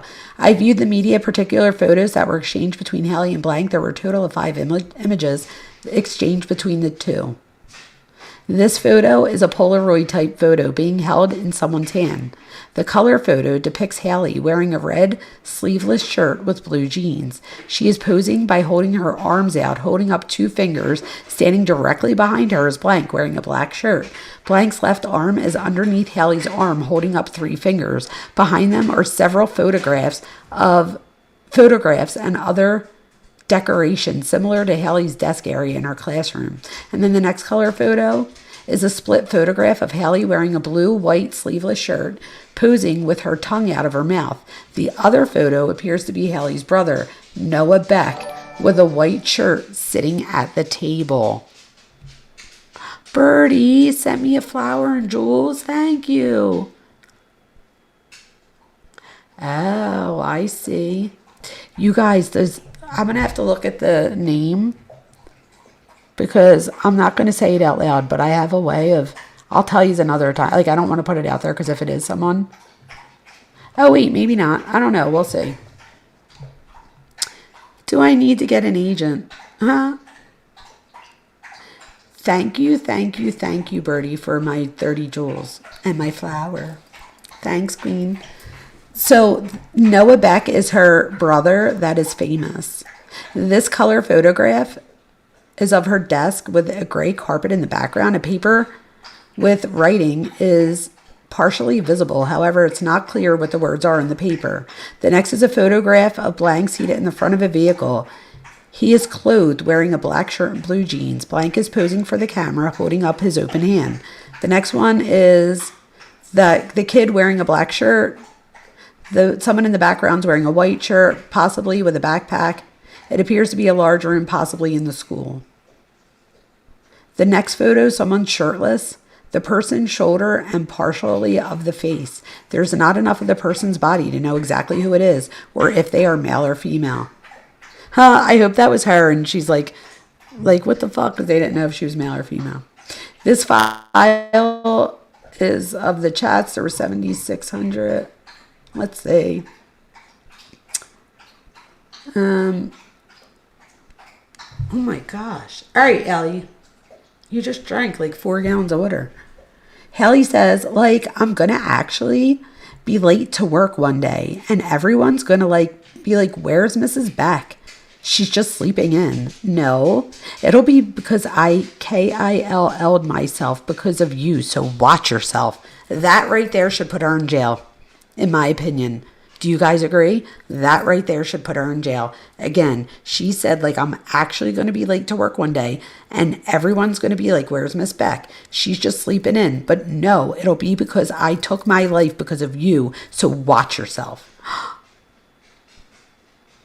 Wow. Hallie says, you come to our game and I'll excuse you from absent work. Kind of funny.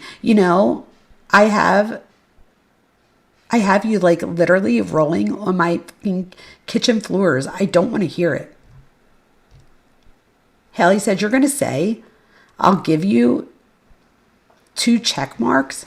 Shut up. You're going to say Blank has a personality and a big butt. Can I at least have those? And he says, I'll watch a movie with you or some shit. And then he says, this is why I don't have you on Snap. Access that you should not have. See, he's smarter than her. She says, oh, Snap is where you draw the line on access. You have access to me and literally everywhere in other ways. Shut the fuck up. And you sent me this. And he says, sent unknown media because you whack and lame. She says, she sends unknown media. What am I supposed to do about this right now? If I don't provide later, then you can call me lame. And he said, deal. And that was the end of the messages with Hallie.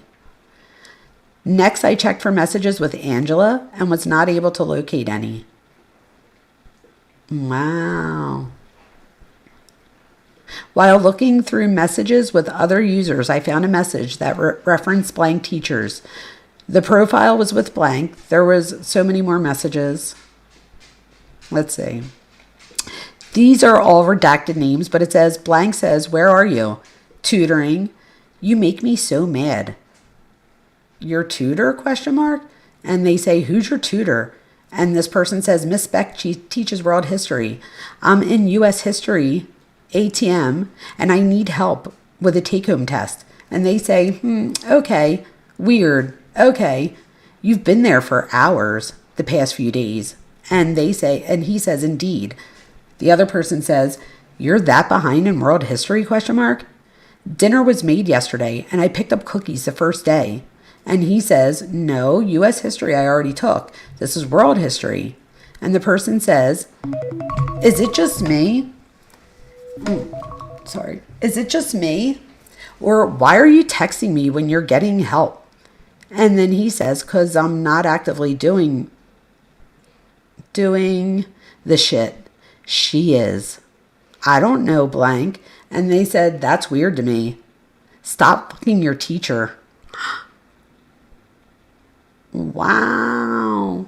Oh my God, this next one, there was 21,000 messages. And it says, so I'm confused. What are you saying? And the person says, mind you, during all of this shit, even, I think this is the boy, even after our first kiss, you were texting and snapping girls you've had sex with. Oh no, maybe it's his girlfriend. And hanging out with and flirting with our 25-year-old teacher? Let's not forget, this might be that girl, the girlfriend. And then it says, trying to go back and forth. No, I'm not. Oh, wow. Wow. Okay. The next evidentiary value was, the person says, fuck bro, how you feeling? Better for sure, he says. How was it having our teacher eat the D? Toothache gone, I'm locked in. For sure. What's WTW today? For sure. Something, I don't know. And then it says easy. Laid there. Then she was like effing sweating on me and shit. Her belly was smacking my belly, fat bitch. Fat ass bitch. And then I had to get up and she was like, fuck me like this. And she just went to lay down. So I crushed it for like 2 minutes and then I came all over her face and then booted her and went to sleep. Oh my God. Tease was a crazy night to see. Sent unknown snap. Whole face covered in my kids. What? Literally. When she's been anting the facial, she said she couldn't see it got in her eyes. I started giggling. Lastly, oh my God, I found messages with blank. And here goes this one. There were snaps before and after the message. However, there was no data provided within the file name. And it says, oh, it's from TikTok. I viewed the chat. There were none that were of an evidentiary value. I located a chat between Haley and blank, which were the same messages I found in Haley's account. Earlier in the month on 8/5/25, I had contacted the San Diego police for their assistance. I believe blank transferred to blank high school within their jurisdiction. Oh my God, you guys, I assumed he left and went to college. He was going to a different high school.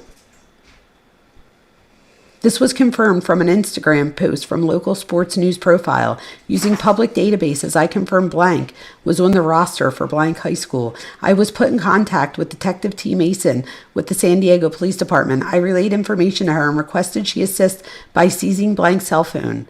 Detective Mason was able to obtain a search warrant, which was signed by the Honorable da-da-da. The warrant was served that day. Later on 8/25/25, I received a phone call from Detective Mason, who was with blank, and he had questions. Blank was asking for information on the case and wanted to know why his cell phone was being seized. At the time of the cell phone call, I was not able to record the call due to being out of the office. I told blank I would prefer to speak with him at the police department or coordinate a time to be interviewed. Blank declined. I told blank I was investigating crimes involving the luring of a minor, as well as sexual conduct with a minor involving Haley, Beck, and Angela Burlaka. Blank said they were his teachers, and that was all. He also said he never had contact with them outside of school. I informed blank that he can reach out to schedule an interview. As of 10/29/25, he has not called me for an interview. Detective Mason mailed blank's cell phone to me. On 8/27/25, I received a package containing blank's cell phone and buccal swabs. After receiving the package, I impounded them as evidence. I also signed the chain of custody form and mailed it back to Detective Mason. Next, I authorized an affidavit to search warrant to obtain data from Haley's infotainment system in her vehicle. This search warrant, oh wow, that's crazy. I didn't realize they could do that. They authorized an affidavit search for the Apple iCloud. There were 5 different links with multiple folders. There were 13 links for photos. Within the files, 2 photos were labeled delete it, and expunged. Specifically, with the expunged folder were 2 videos containing Angela in a state of nudity. This video was after mentioned video of Angela in the shower, so they found it. Oh my God, the video was in color with audio. It's 39 seconds. It depicts a female masturbating with a dark colored penis-shaped object with a white control box at the base of the penis shaped object. As the video continues, the female is masturbating with the object by inserting it repeatedly into her vagina. The female has manicured nails that are painted in a dark color.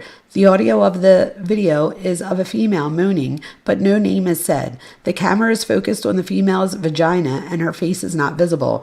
Based off of the penis-shaped object and the blanket in the background, these two items were compared to the search warrant photos at Angela's residence.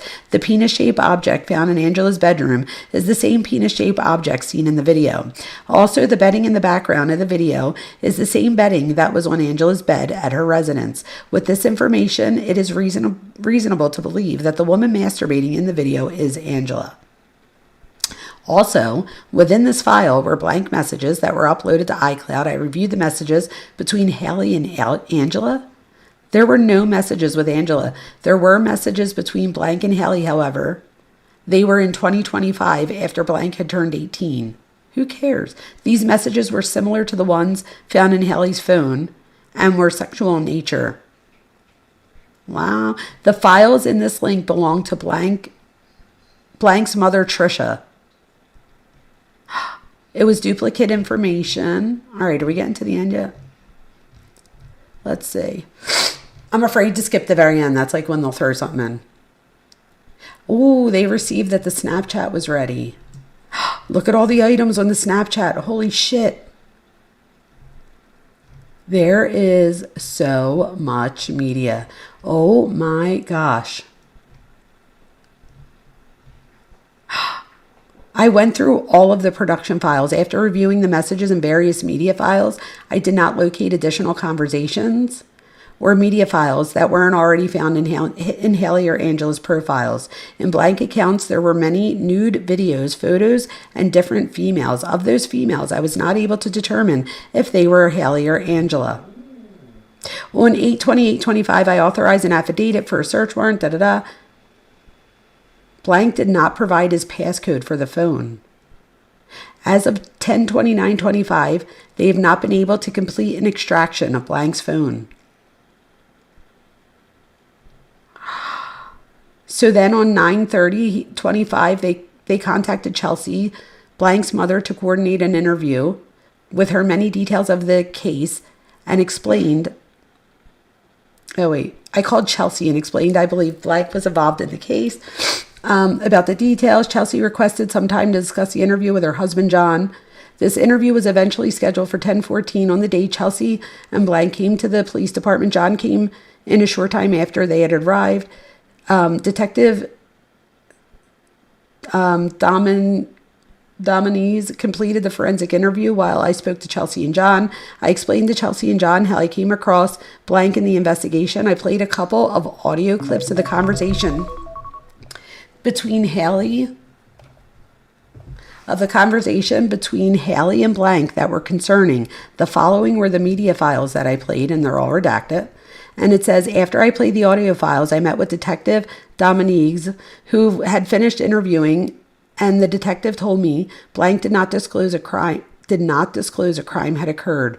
For more information of the interview, how do they not think a crime has occurred? I relayed to Blank parents that he didn't disclose. John requested that I play the audio files to Blank with them present. I spoke to Blank's parents in the conference room at the main station. I allowed Celeste and John to speak with Blank privately in that conference room while I prepared to show Blank the audio files. Suddenly, I heard a commotion and shouting coming from the conference room. I opened the door and Blank and John were in a verbal argument. They were quickly separated and no additional interview was conducted. Blank and Chelsea left the station and John shortly afterwards. I spoke with John and he advised Blank, admitted to him that he had received messages from Haley and Angela and that he wasn't the only student. The argument started because Blank's attitude in lying to his parents. I told John I would reach out later to schedule another interview. I spoke with John on 10/21/25 via phone. He told me Blank was afraid to come forward and speak to police in fear of getting in trouble. He said Blank told him 8 or 9 other students solicited photos from both Haley and Angela to see who can get more photos. This started after Blank had bragged about getting images from both teachers. Blank did not provide any names of the other students. John requested I reach back out the following week 10/27/25. On 10/28/25, I emailed Chelsea requesting an update if blank was willing to come in and be re-interviewed. On 10/29, Chelsea responded and said, "Thank you for reaching out and following up. We have talked to blank and he is scared to talk and does not want to be part of the investigation. He wants to just put everything behind him and focus on his school and future." Then there's an interview with so-and-so. I called blank to conduct an interview. Through open source intelligence, I discovered blank was out of state for college. I was able to speak with blank. I explained to her how I came across her information and provided her details of the conversation where she told blank, "Stop effing your teacher." Oh, that's the girl, you guys, the one that we saw in the thing. I asked if she recalled the conversation. She told me she remembered parts of it. Blank said she was in a relationship with blank but hasn't spoken to him since the most recent summer. Blank said while dating blank, he would share his location with her. Blank would see blank was always at an apartment complex behind a Whole Foods store off of Bell Road. A Google Map image shows Haley's apartment is behind that market. Blank said she didn't know for sure if that was Haley's apartment, but she would see blank would frequent the apartment complex, and based off of blank's conversation stating he was getting tutored by Haley, she believed he was at her home. Noticing blank started going to Haley's apartment. Blank started noticing blank go to Haley's apartment from August through December of 24. She also recalled blank picking up blank from a party last New Year's Eve and dropping blank off at home, and he said he was going home. She saw his location and he went to Haley's apartment and was there till the following morning. Conclusion. Finally, after authorizing numerous search warrants and processing thousands of media files and messages, I have concluded the following. In reference to Haley Beck, it is evident that there was a sexual relationship between Haley and blank. This was based off of the numerous messages found in Haley's cell phone that explicitly talked about sucking blank's D. All of the conversations occurred after blank had already turned 18. However, after review of the evidence, I believe Haley had an sexual relationship based off of a financial obligation. Over the course of 1.5 months, Haley had sent the student $630. In one of the financial exchanges, she had the caption, "This money exchange just felt like straight prostitution," and Haley referred to each other as sugar baby, sugar mama. And then it tells you what a sugar baby is and a sugar mama.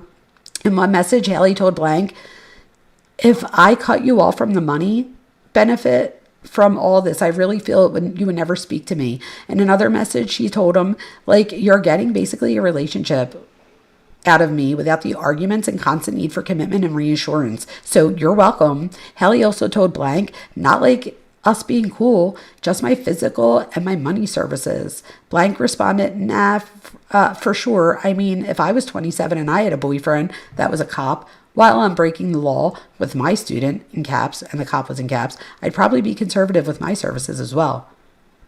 Wow. So then they tell us what the laws are against prostitution.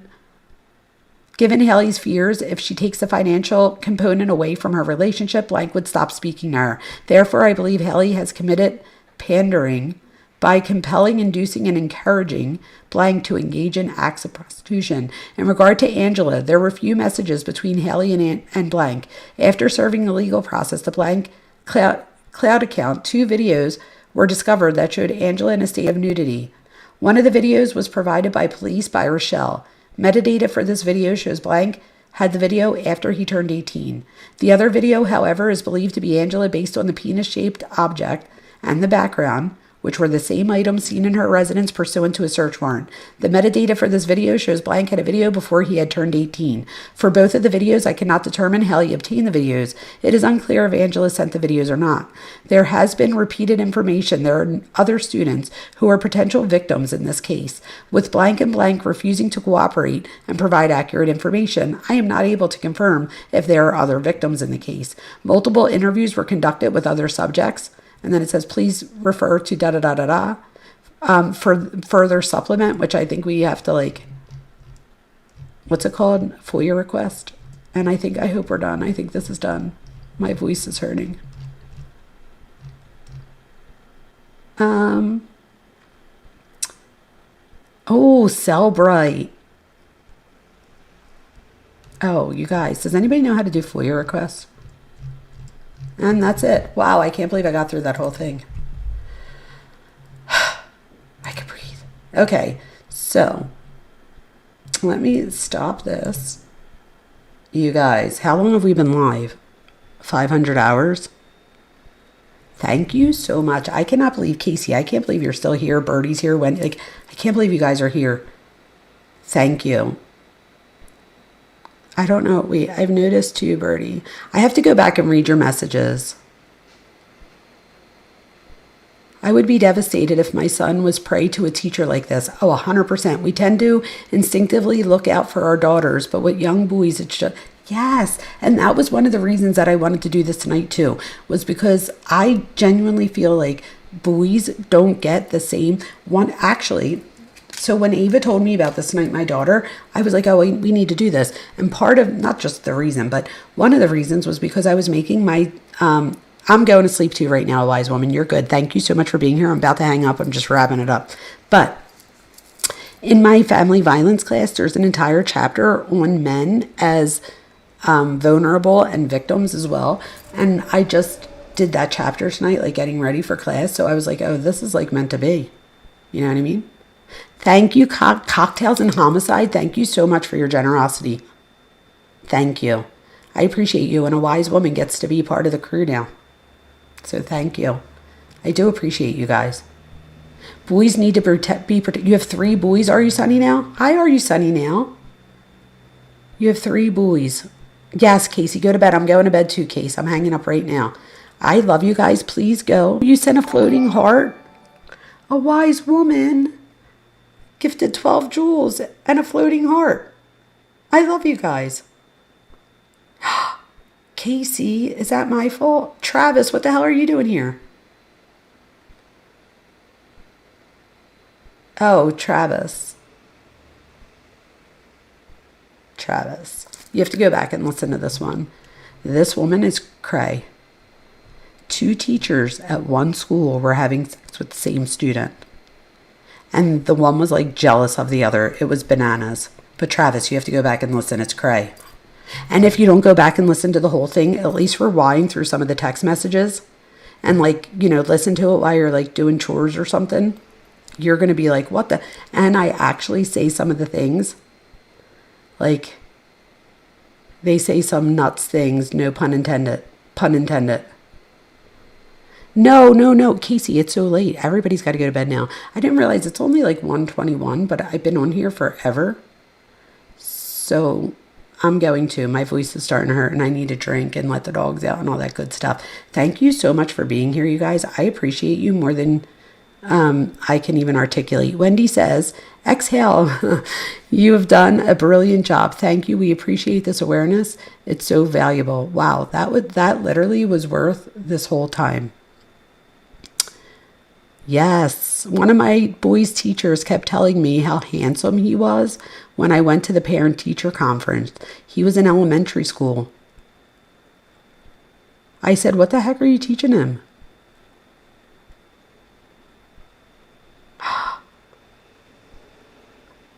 Wait, damn, I must have missed that because I didn't realize they were both. Man, I didn't realize. Both what, the 2 teachers? The 47-year-old and the 27-year-old were both banging that boy. Crazy. Well, molesting or whatever, essaying. I just said molesting because I didn't say essay. But you guys know what I mean, and it is. Even if he's 18, if he's still in high school, it's not okay. And you're his teacher, that's not okay. I don't know. Is it just me? It's not okay. Thank you guys for hitting the hearts. That does help. And please hit the like on your way out and subscribe. I do appreciate you guys. I am going to go though. I love you all. I don't know if I'll be here tomorrow. It's tomorrow, Thursday. We'll see what happens. I don't know though. I have to get ready for my class. But I do need to go now. But I will talk to you guys soon. You guys literally, Travis included, like all of you that are here right now are so good to me, like, and you guys are so loyal and stuff. Just know that I have your back forever too. This is, so special to me. So I do appreciate you. Thank you guys. If I don't see you tomorrow, I'll probably see you Friday.